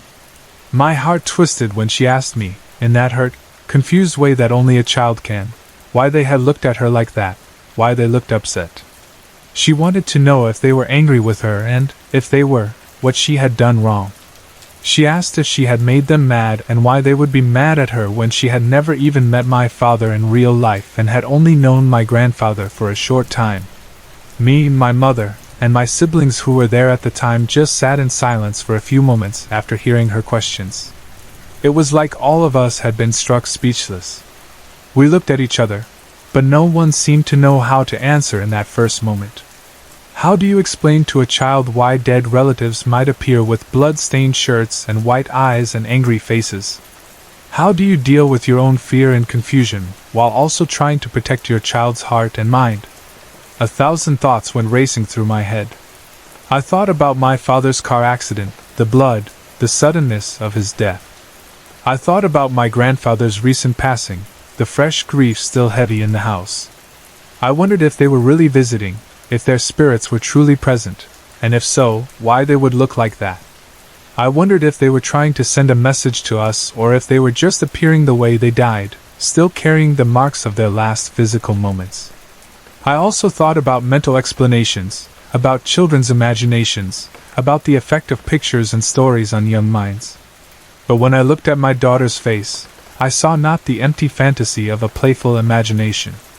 I saw genuine fear and sadness. I decided in that instant that the most important thing was not to satisfy my curiosity, or to create some perfect explanation. The most important thing was to protect my daughter's sense of safety and peace. So I took a deep breath, pulled her gently close to me, and spoke in the calmest voice I could manage.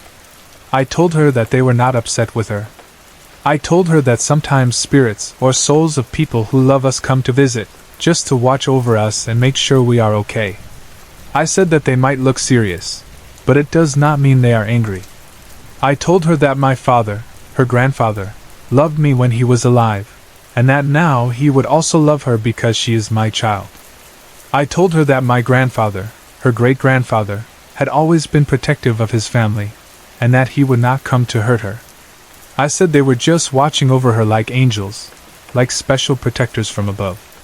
I tried to keep my voice steady, even though inside I was still shaken. I wanted her to feel comforted, to believe that she had nothing to be afraid of. She listened, still sniffing and wiping her tears, but her little forehead stayed wrinkled with worry. So I asked her again why she thought they had looked upset. I wanted to understand what exactly had scared her so deeply. She said it was because both of them were frowning. She said their mouths were turned down, and their faces were tight. She repeated that they both kept looking at her for several seconds, not blinking, just staring, and that this made her feel like she had done something wrong. She said she could feel that they were serious, and since their eyes were all white, it was even more frightening. The way she described it made me almost see it in my own mind, like a scene from a horror movie, except this was not a movie. This was an image carried in the memory of my own daughter. While she spoke, I felt goosebumps rise on my arms and the back of my neck. I remembered that I had sometimes felt strange sensations in that house too, little shivers for no clear reason, especially in the living room at night, or in certain corners when I walked past. I had experienced those sudden chills where the hair on your neck stands up, or that heavy feeling as if someone is watching you from behind, but every time it happened, I brushed it aside. I told myself it was just tiredness, or my imagination, or maybe a draft of air. I never allowed myself to think about it too much because I had so many practical things to worry about every day. Hearing my daughter describe what she saw made those old ignored sensations feel more meaningful. Maybe there had been something there, and I just did not want to admit it, while my daughter, being more sensitive, had actually seen what I had only felt. My mother listened quietly and then spoke in her gentle, steady voice, trying to calm both me and my daughter. She said she believed that my grandfather and father had simply wanted to visit, to look at us one more time, and maybe to protect us. She said that old people and those who die suddenly sometimes try to appear to their loved ones, not to scare them, but to let them know they are still around in some way. She thought it was possible that they wanted to say goodbye properly or to see their great-grandchild together. My mom said that even if they look serious or upset, it might just be how spirits appear sometimes, especially if they are still carrying their last memories or emotions. She did not think they were angry at my daughter. For her, it was more like a sign that they cared enough to show themselves. But my daughter, being a child, still clung to the idea that she had done something wrong. Her little heart took their frowning faces as a personal blame. She kept asking in different ways if they were mad at her, and why they would stare at her like that. It broke my heart, because how do you fully erase that fear from a child's mind once it has entered there? I knew that if we kept talking about it, the story would grow larger in her thoughts. It might keep her up at night, or make her afraid of being alone in any room. So, as a family, we made a small decision together. We agreed that we would not keep asking her about it, that we would not talk about it in front of her anymore, and that we would gently lead her mind away from the image whenever she brought it up again. We did not want to feed her fear. We wanted the memory to fade naturally so that she could go back to being her usual bright, happy self. We sat her down and told her one more time that they were not mad at her, that they were like angels, and that sometimes faces in the spirit world just looked different or more serious. We told her that if she saw them again, she could say hello and pray for them, and that she did not need to be afraid. Then, after that, we slowly changed the subject and tried to bring her mind back to normal things.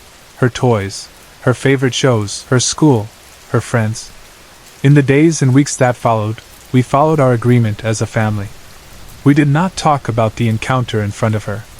If we felt the urge to bring it up, we waited until she was asleep or playing outside, and even then we kept our voices low. My siblings and I would sometimes recall the way she had described them in white clothes stained with blood and white eyes, and we would shiver. My mom would sometimes look at their old pictures, maybe wanting to feel some kind of connection as well. I personally had nights where I lay awake for a while, staring at the ceiling, asking myself what it all meant. I wondered if my father and grandfather were at peace, if they were somewhere safe, or if they still had something left unsaid. I wondered why they had chosen to show themselves to my daughter and not to me, when I was the one who knew them and missed them deeply. Maybe they knew that my heart would break if I saw them like that, and it would be too much. Maybe children's eyes really do see things that adult eyes have closed themselves to. For my daughter, slowly, things began to return to normal. Because we did not keep reminding her of what she had seen, the fear started to fade. Her natural playfulness came back. She went back to running around the house, talking to her dolls, watching her shows, and laughing loudly. She did not want to be left alone for a while after that. For some days she would ask someone to go with her even just to the bathroom, or to any room in the house, and we did not question that. We just went with her, held her hand, and gave her time to feel safe again. Over time, that fear eased. She began to walk around alone again, like before. The strong, sharp memory of that morning softened in her mind. Whenever someone mistakenly started to talk about that incident, we quickly changed the subject. Our goal was not to pretend it never happened, but to prevent it from becoming a huge, dark shadow hanging over her childhood. Now, when I look at her, I see the same cheerful child she always was, full of life, energy, and jokes. She no longer talks about seeing them. She does not mention the bloodstains on their shirts or the white eyes. It is as if that moment is now stored somewhere deep in her memory, not gone, but not constantly open either. If you saw her today, you would never guess that she had once described her dead grandfather and my long-dead father sitting in our living room, staring at her with serious, white eyes. As for me, the memory remains very strong. It still gives me goosebumps whenever I think about that morning, the open bathroom door, my sister's shaking voice as she told me what my daughter said, and my daughter's tearful questions about whether they were angry with her. The idea of my father and grandfather sitting there together, one recently gone and one gone for decades, wearing white clothes stained with blood, frowning and watching my child, is something that will probably stay with me for the rest of my life. I may never know exactly what happened that day. Maybe my daughter truly saw their spirits. Maybe they came to visit us as my mother believes, to watch over us, to see my daughter with their own eyes.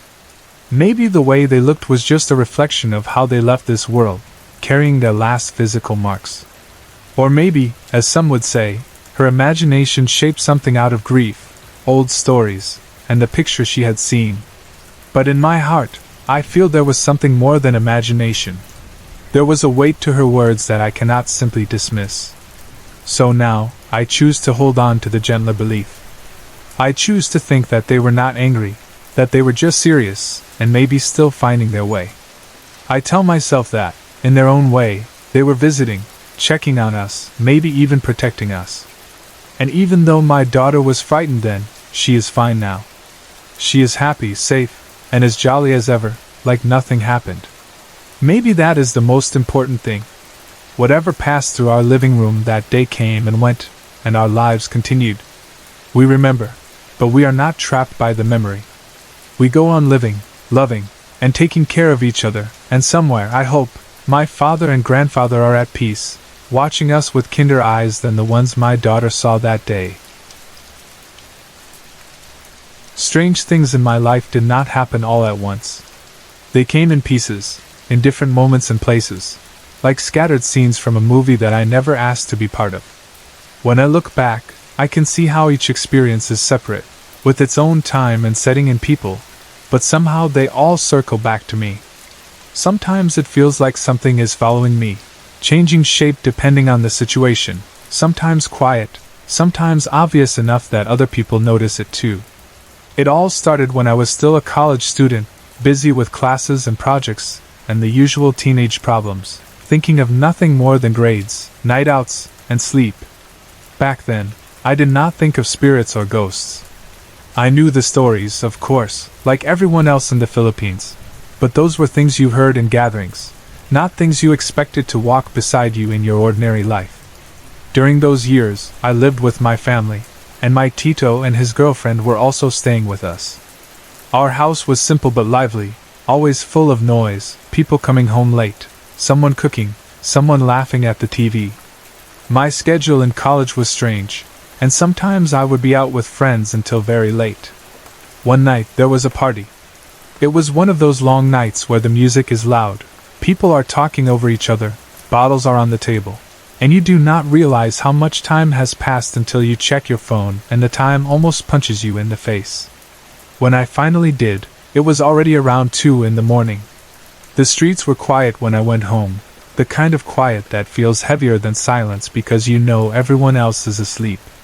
When I reached the house, I was relieved that someone was still awake. My Tito and his girlfriend were in the living room, the TV on low, both of them still sitting there, not yet ready to sleep. Maybe they were waiting for me, maybe they just could not sleep yet. They opened the door for me and let me in.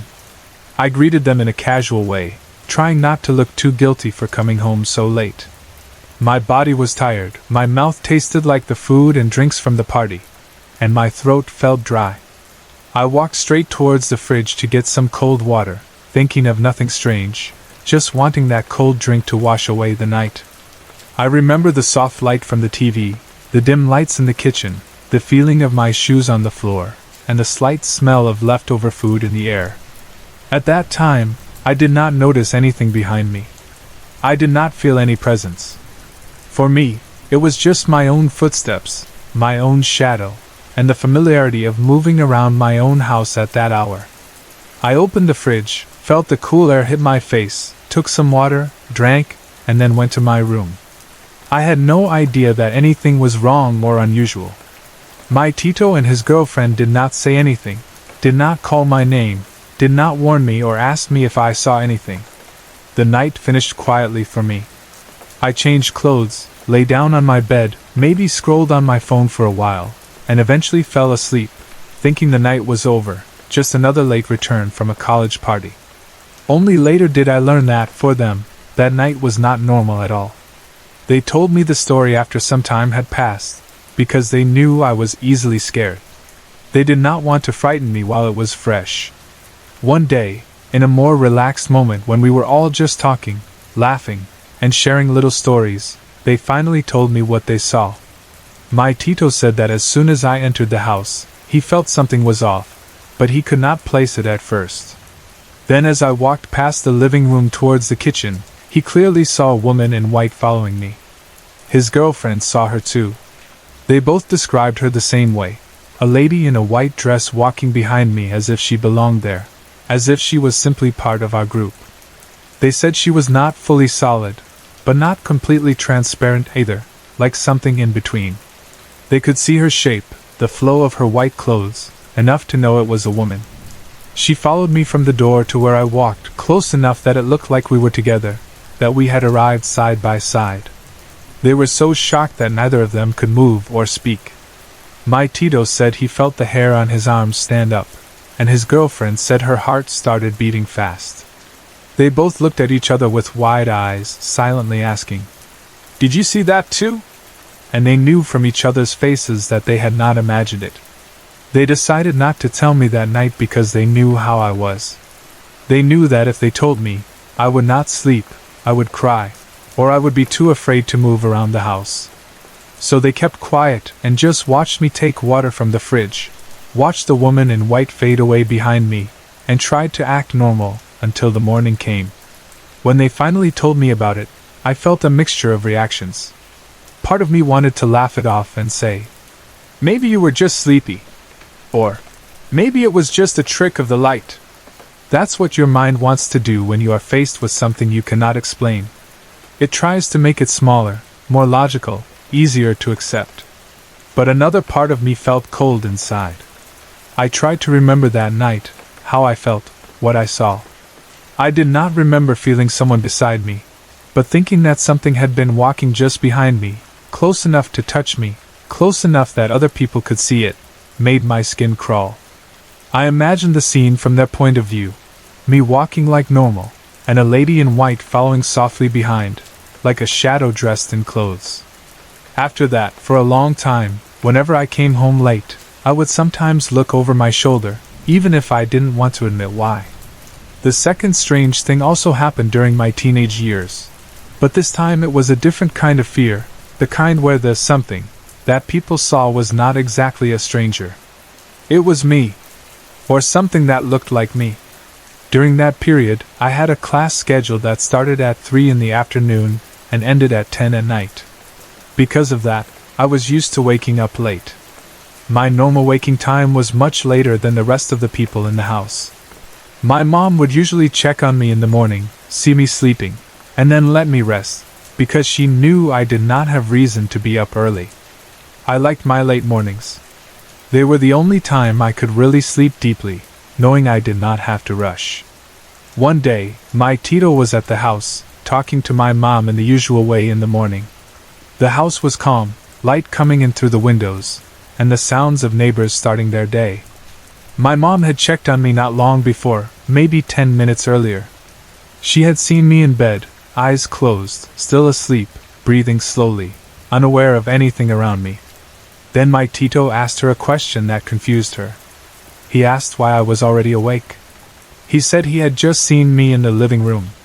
My mom frowned and told him that I was still asleep, that she had just checked on me in my room. My Tito insisted. He said he had walked past the living room and saw me there, awake, sitting or moving, like I was already up for the day. It was not just a quick glimpse. It was enough for him to recognize me and to be surprised because he knew my habits. My mom, sure of what she had seen in my room, was confused too. She knew she had not imagined me sleeping there. The two of them went back and forth for a while, trying to agree on what was true. My Tito said, "But I just saw her." And my mom kept saying, "No, I just saw her in bed." It did not match. When I finally woke up for real, a lot later they told me about it. My Tito said that the person he saw in the living room looked exactly like me, same height, same hair, same posture, and that's why he asked. He did not think it was a ghost or anything. He thought it was really me. Only when my mom told him I had not left my bed, and that there was not enough time for me to go down and back up without her noticing, did they realize something was strange. Hearing that story made me feel uneasy in a different way. It is one thing to think that a ghost follows you, but another thing to hear that something that looks like you is walking around where you are not. After that, I sometimes wondered what else that other me was doing when people saw it. Was it just standing, just sitting silently? Did it look at people, or did it ignore them? Did it smile? Did it move in a strange way? My Tito had only seen me briefly, so he could not describe much, only that he was sure it was me. The idea that something could copy my appearance and move around the house at early hours while I was sleeping upstairs made me question my own presence. It was the first time I seriously heard the word doppelganger and thought it might be related to me. The third thing happened when I was older and already had a boyfriend, the man who is now my husband. We were in that stage where we spent as much time together as we could, stealing late hours, standing under streetlights, stretching every moment before he had to go home. One night, it got late again. The air outside was cooler, the sky dark, the surroundings quiet. There were fewer cars on the road, only a few passing by. We were waiting for a cab so he could go home. We stood together talking, while watching the road. I remember feeling a little sleepy but also happy, because I always liked those small moments at the end of the day where the world felt slower. While we were standing there, I noticed his behavior suddenly change. We had been talking normally, laughing about something, and then it was like he froze in place. He stopped responding to what I was saying. His eyes were still open, but his focus was somewhere else. He was looking past me, not at me. His face didn't look normal. It was serious and tense, and he looked almost bothered, like he saw something he did not like. I kept talking at first, then realized he was not really hearing me. I felt annoyed and a little hurt. I thought maybe he was ignoring me, or that something I said upset him. I asked him what was wrong, why he was not answering, but he did not explain.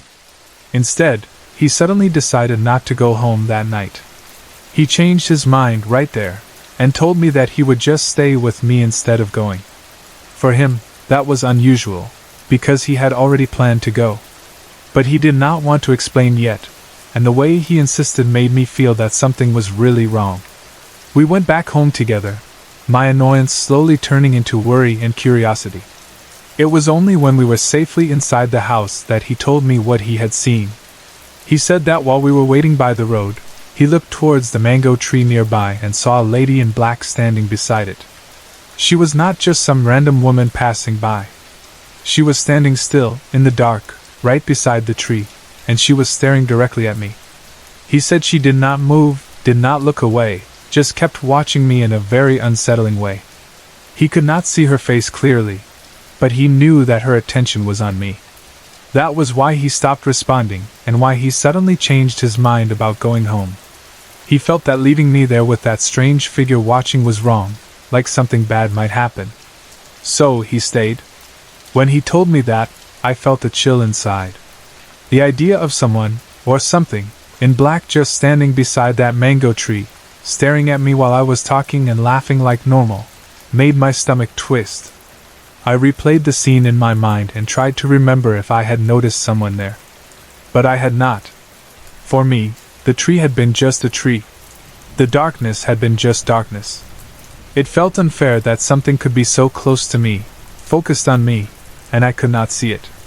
It was as if other people were being used as mirrors to show me what was around me, while I was not allowed to see it directly. I started to wonder if the lady in white my Tito saw and the lady in black near the mango tree were somehow connected, or if there were different entities that took an interest in me for reasons I did not understand. There were other moments too, quieter but more personal, that still stick in my mind. The next strange thing involved a neighbor, someone we knew, whose voice I recognized clearly. This did not happen outside or in a public place, but in one of the most vulnerable positions a person can be in, lying on a bed, eyes closed, but fully awake, thinking the world around you is ordinary and safe. It was the burial day of our neighbor, the day her body would be taken to its final resting place. We were not able to go to the burial because we were busy with things at home and other responsibilities. I knew she had died, we had seen the wake, heard the stories, felt the sadness of the family. On the day they were burying her, I was at home, lying on my bed, resting with my eyes closed. I remember clearly that I was not sleeping. I was just lying there, feeling the mattress under my back, listening to the tiny sounds of the house, thinking about random things. When someone is just lying down like that, they are still very conscious of their body and their surroundings. You can feel if someone enters the room, if the air changes, if a noise starts. It was during that state that something unexpected happened. Suddenly, I heard a whisper. It was very close to me, as if someone had placed their mouth near my ear but was trying to speak softly. It was not like hearing a voice from the TV or from outside. It was personal and near. What made it worse was that I recognized the voice. It was my neighbor's voice, the one who had just been buried that day. It had that same tone, that same way of pronouncing words, the same familiar sound from when she was alive and spoke to us. She was saying something, whispering as if she had a message. I could not catch everything she said. My mind was in shock, my body frozen. I started to feel goosebumps rising all over my skin, like a wave lifting all the tiny hairs on my arms and legs. My body felt warm and heavy at the same time, and I had the strong, uncomfortable feeling that someone was leaning on me, as if an invisible weight was pressing lightly on top of me or bending over me. I knew I was not asleep. I knew I was not dreaming. Everything in me said I was awake and fully aware. Because I was scared, my first reaction was not to listen carefully but to protect myself. I started to pray in my mind, saying every prayer I could think of, asking God for help, asking for protection. I did not try to answer her or respond to what she was saying. I just wanted it to stop. The whispering continued for a while, but there was one thing she said that came through very clearly, even through my fear. She said, "Susanad ka na. You're next." Those words hit me like ice. In that moment, it felt like a curse, like a warning, like a statement that death was going to come to me soon too. I wanted to cover my ears, but my body was too stiff with fear. I kept praying until eventually the presence, the warmth, and the whispering faded away. That was not the only time something like that happened. I experienced similar things around 3 times, where I was lying on my bed, awake, and heard a ghostly whisper close to me. Each time, it felt like something was trying to reach me, to talk to me, but I never wanted to really listen. I always shut it out with prayers, with fear, with a stubborn decision not to accept what was happening. Still, the first time, with those words, "You're next," stayed in my memory like a stain that would not wash off. For a while after that, I was always nervous about my health, about accidents, about sudden danger. I wondered if something was really going to happen to me soon, or if those words were just a cruel echo from a restless spirit. The last strange thing, at least the latest one I can remember, happened not in the quiet of the house but in the middle of something as normal and everyday as grocery shopping. By then I was working, with a schedule that started at 3 in the morning and ended at 12 noon. My body had gotten used to waking up in the dark, going to work before the sun rose, and then being free by midday. On that particular day, after work, I went to the grocery store. Everything about that afternoon felt ordinary. I was pushing a cart, choosing items, checking prices, thinking of what we needed at home. The sounds of people talking, the carts rolling, the beeping of the cashier, the soft background music, all of that made it feel like just another regular errand day. While I was in the grocery, my phone rang. It was my sister calling. I answered and asked her what she needed. Her voice sounded a little rushed, but she only said, 8. Pinapuchek and I nane kung nays in ka dal. Granny is asking where you are. I replied simply, "Nasa grocery bake it?" "I'm in the grocery, why?" She paused for a moment, and then just said, "Never mind," and hung up.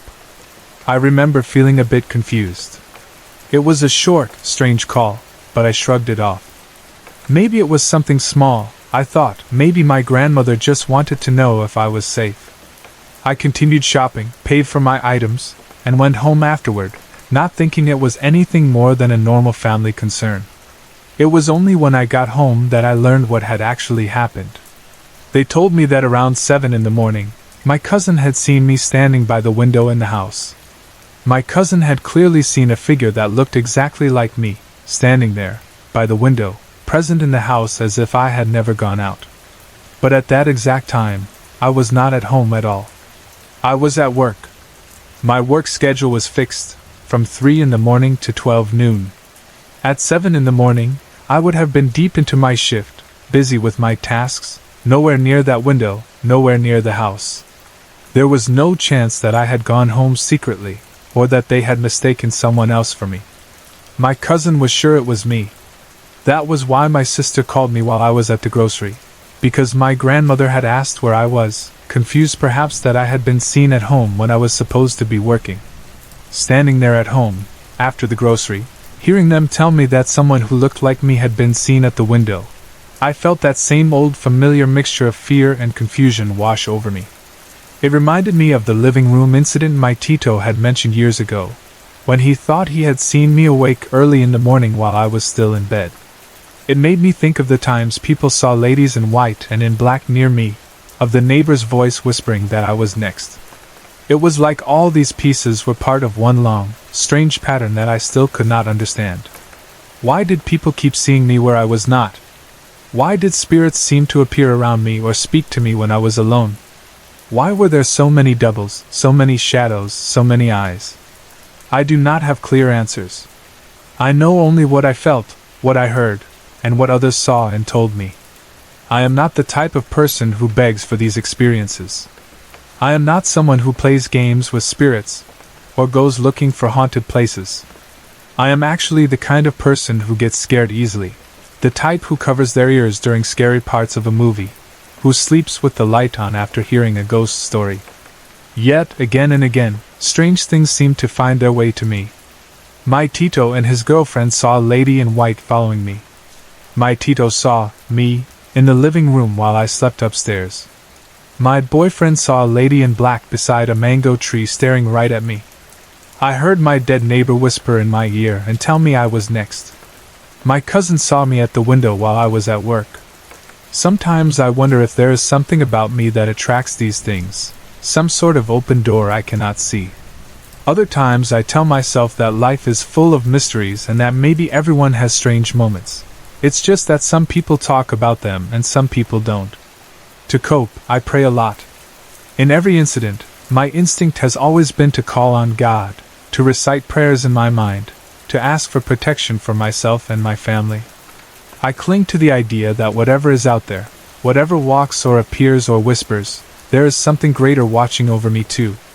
Now, when I think about all these experiences, I try not to let fear control me, but I also cannot pretend they never happened. They are part of my memory, part of my story.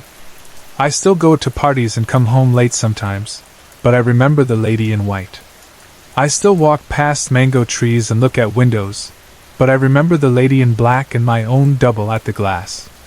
I still lie on my bed with my eyes closed, but I remember the whisper in my ear saying, "You're next," and I pray a little extra, asking that when my time really comes, it will not be like that, not dark and frightening, but peaceful.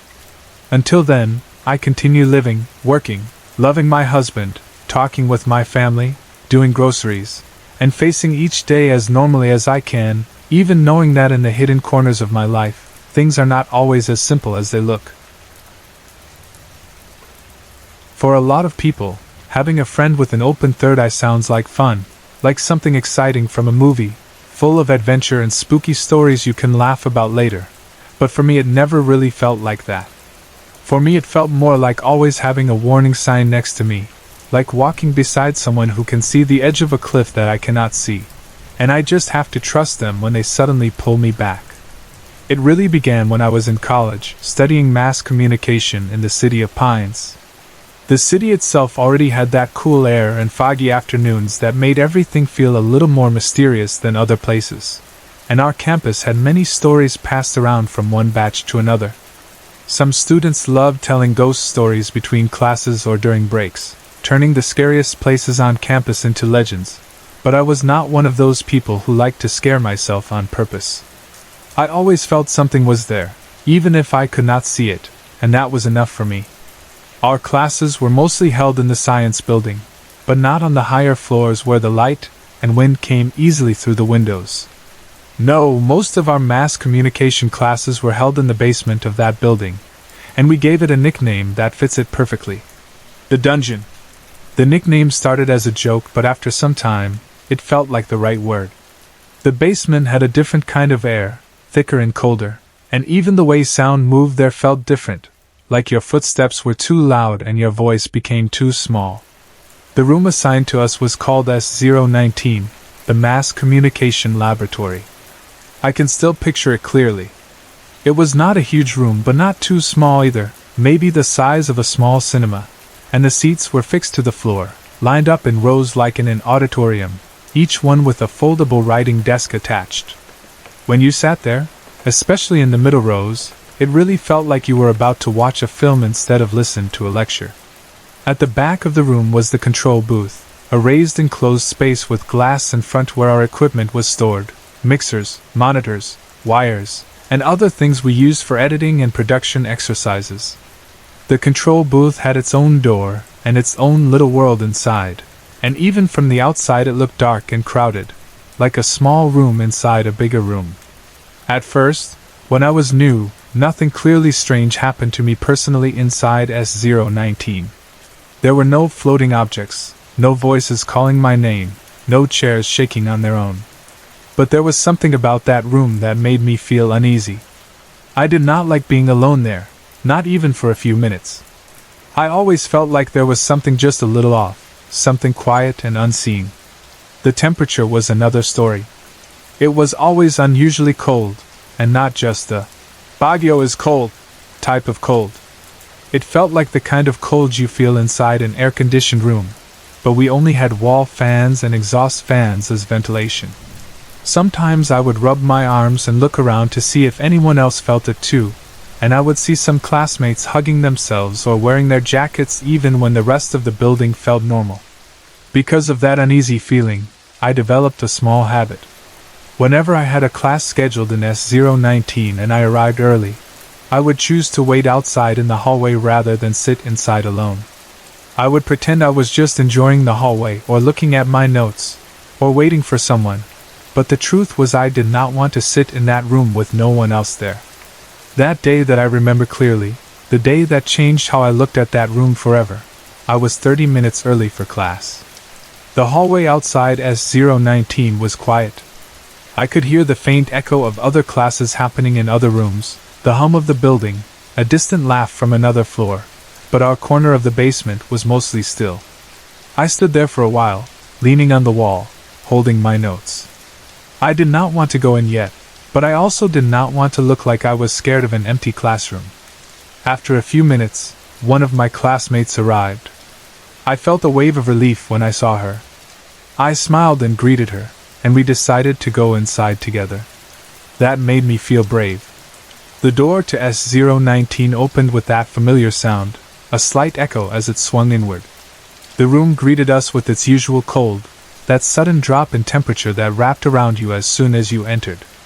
The lights were on, the wall fans were moving slowly, and everything looked ordinary. Rows of chairs, the control booth at the back, the whiteboard in front.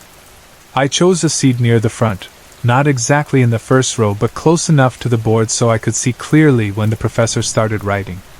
Sitting near the front always made me feel more focused, like I could shut out my nervousness by paying attention to the lesson. My classmate, on the other hand, walked past the middle rows and settled somewhere near the back. It was a normal choice. Some people like sitting at the back to feel more relaxed. I opened my notebook and began to read, trying to take advantage of those extra minutes by reviewing my notes.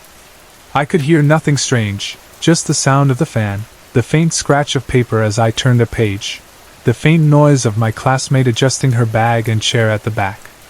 Everything seemed peaceful, and for a brief moment I even forgot about the strange cold.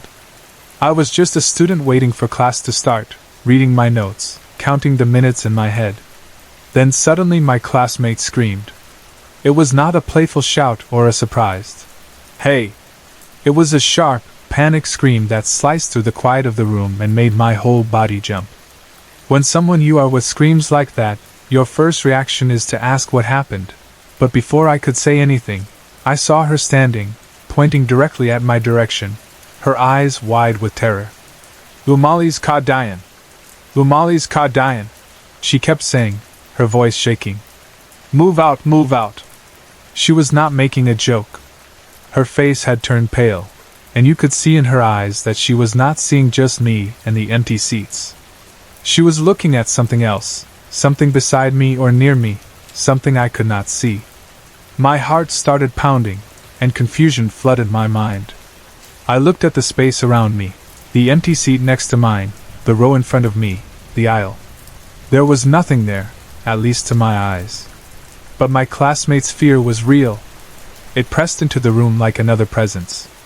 I did not understand what was happening, but I decided not to question her. Instead, I stood up quickly and moved away from that spot, my hands clutching my notebook tightly. My mind was racing. I did not know where to go, so I went to a corner of the room, somewhere I thought might feel safer, maybe closer to the exit, maybe closer to the wall where nothing could come from behind. I thought moving would calm her down, that if I just listened and did what she said, her fear would lessen, but as soon as I reached the corner, her reaction became even more hysterical. She stood up again, more panicked now, and told me urgently that we had to get out of the room. There was no more. "Move a little bit." This time it was clear, she wanted me to leave completely. Her hands were shaking, and the way she looked at the corner where I was standing made my skin crawl. It was like I had walked from one danger straight into another one that I still could not see. The room suddenly felt smaller and darker even though the lights were still on. The cold felt deeper. I could not hear anything but her anxious voice and the loud beating of my own heart. Without arguing, without asking more questions, I followed her. We both left the room together, walking quickly out the door into the hallway where the air suddenly felt lighter and a little warmer, as if the building itself had let us go for a moment. We stayed out of that room, and class time eventually came. Other classmates arrived, our professor arrived, and somehow, despite what had happened earlier, the day continued. Sometimes in situations like that, you push things aside just to survive the moment. Classes came and went. We transferred to another classroom on the second floor later that day. This room was brighter. There were windows that let in the daylight, and showed a bit of the campus from where we sat. The air felt more normal here, and the noise of other students in the hallway felt comforting, like it reminded me that I was surrounded by living people, by classmates and teachers and everyday routines. A few of us were sitting there, waiting for our professor to arrive, our bags open, books on our desks, conversations drifting from topic to topic. It was during that relaxed moment that some of my classmates started talking about horror stories they had heard or experienced. Someone mentioned one thing, someone added another, and slowly the topic turned serious.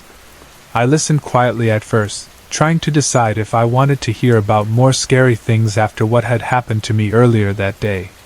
Then the classmate who had screamed in S019 earlier started talking. She began telling the others about something that happened.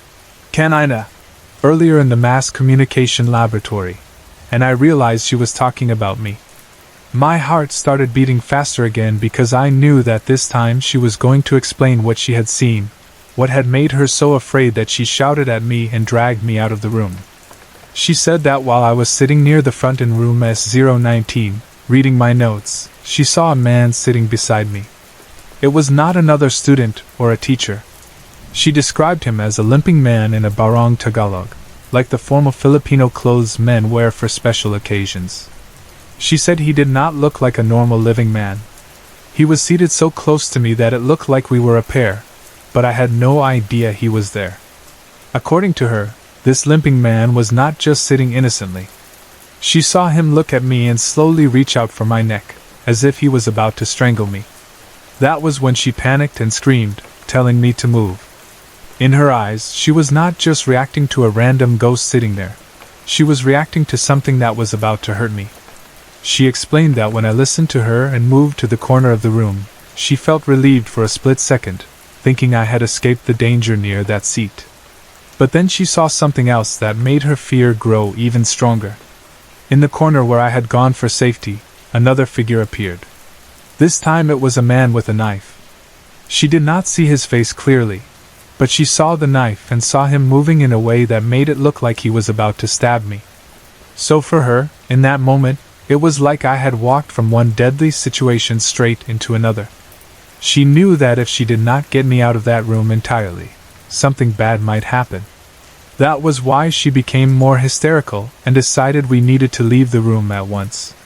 She did not care how strange she might look or how crazy she might sound. Her only thought was to get me away from whatever she was seeing.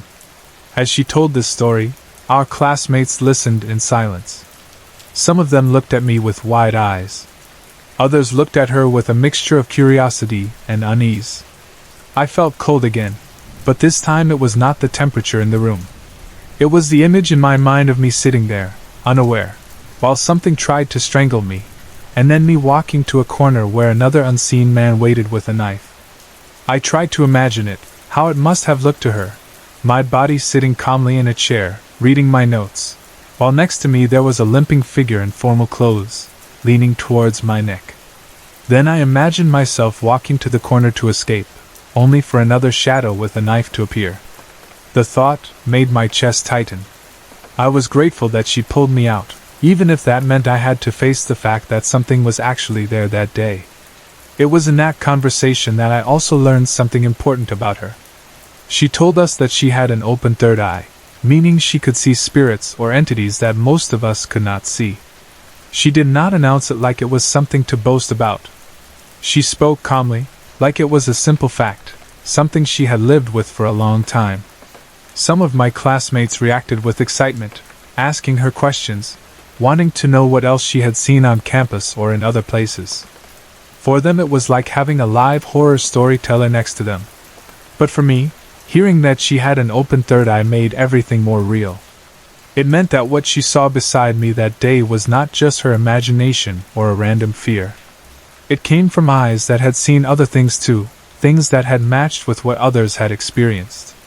She also mentioned that the limping man was not new. According to her, that spirit had been seen by other students in the basement before. He was known as the limping man, almost like a character of his own. The idea that he lived there, staying in the basement and appearing near people sitting alone or in certain spots, made me even more uncomfortable about all the times I had almost gone in alone and decided not to. Later on, I found out more about the history of that part of the building, the part we casually called the dungeon. It turned out that during the 1990 earthquake, that basement was one of the areas with the most casualties. Some rooms in that lower level had collapsed or trapped people inside. It was not just a rumor. Many older students and teachers remembered that day very well. They told stories of how students and staff had been stuck there, some injured, some who never made it out alive.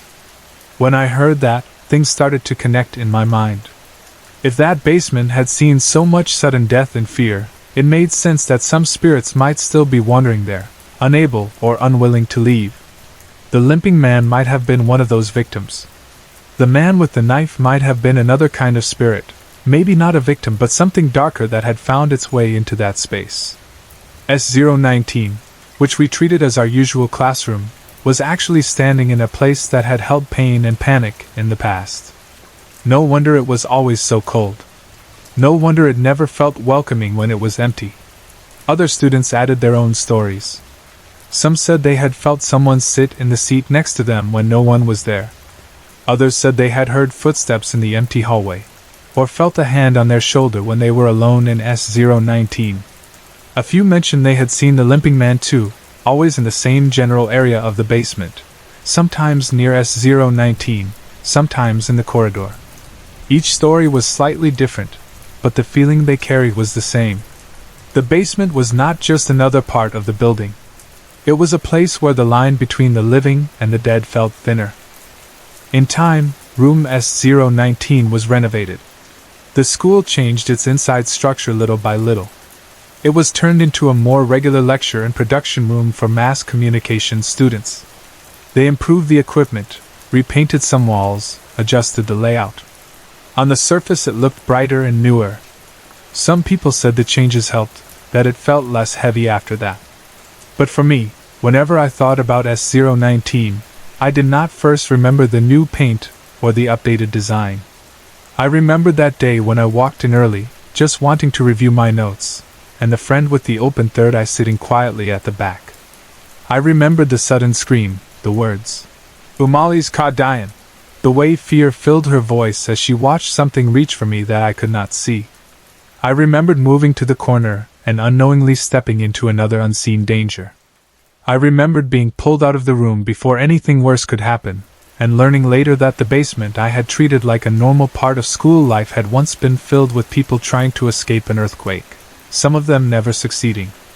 Having a friend with an open third eye might sound interesting or thrilling to some people, but after that experience, I saw it differently. To me, it was not about seeing ghosts for fun or gathering stories to tell at parties. It was about realizing that sometimes, when someone like her panics or tells you to move, it might be because they see a danger that your ordinary eyes cannot detect. It reminded me that not everyone lives in the same visible world, and that just because I cannot see something does not mean it is not there, standing beside me, sitting next to me, or waiting quietly in the corner of a cold, windowless room in the basement of a building we all thought we knew.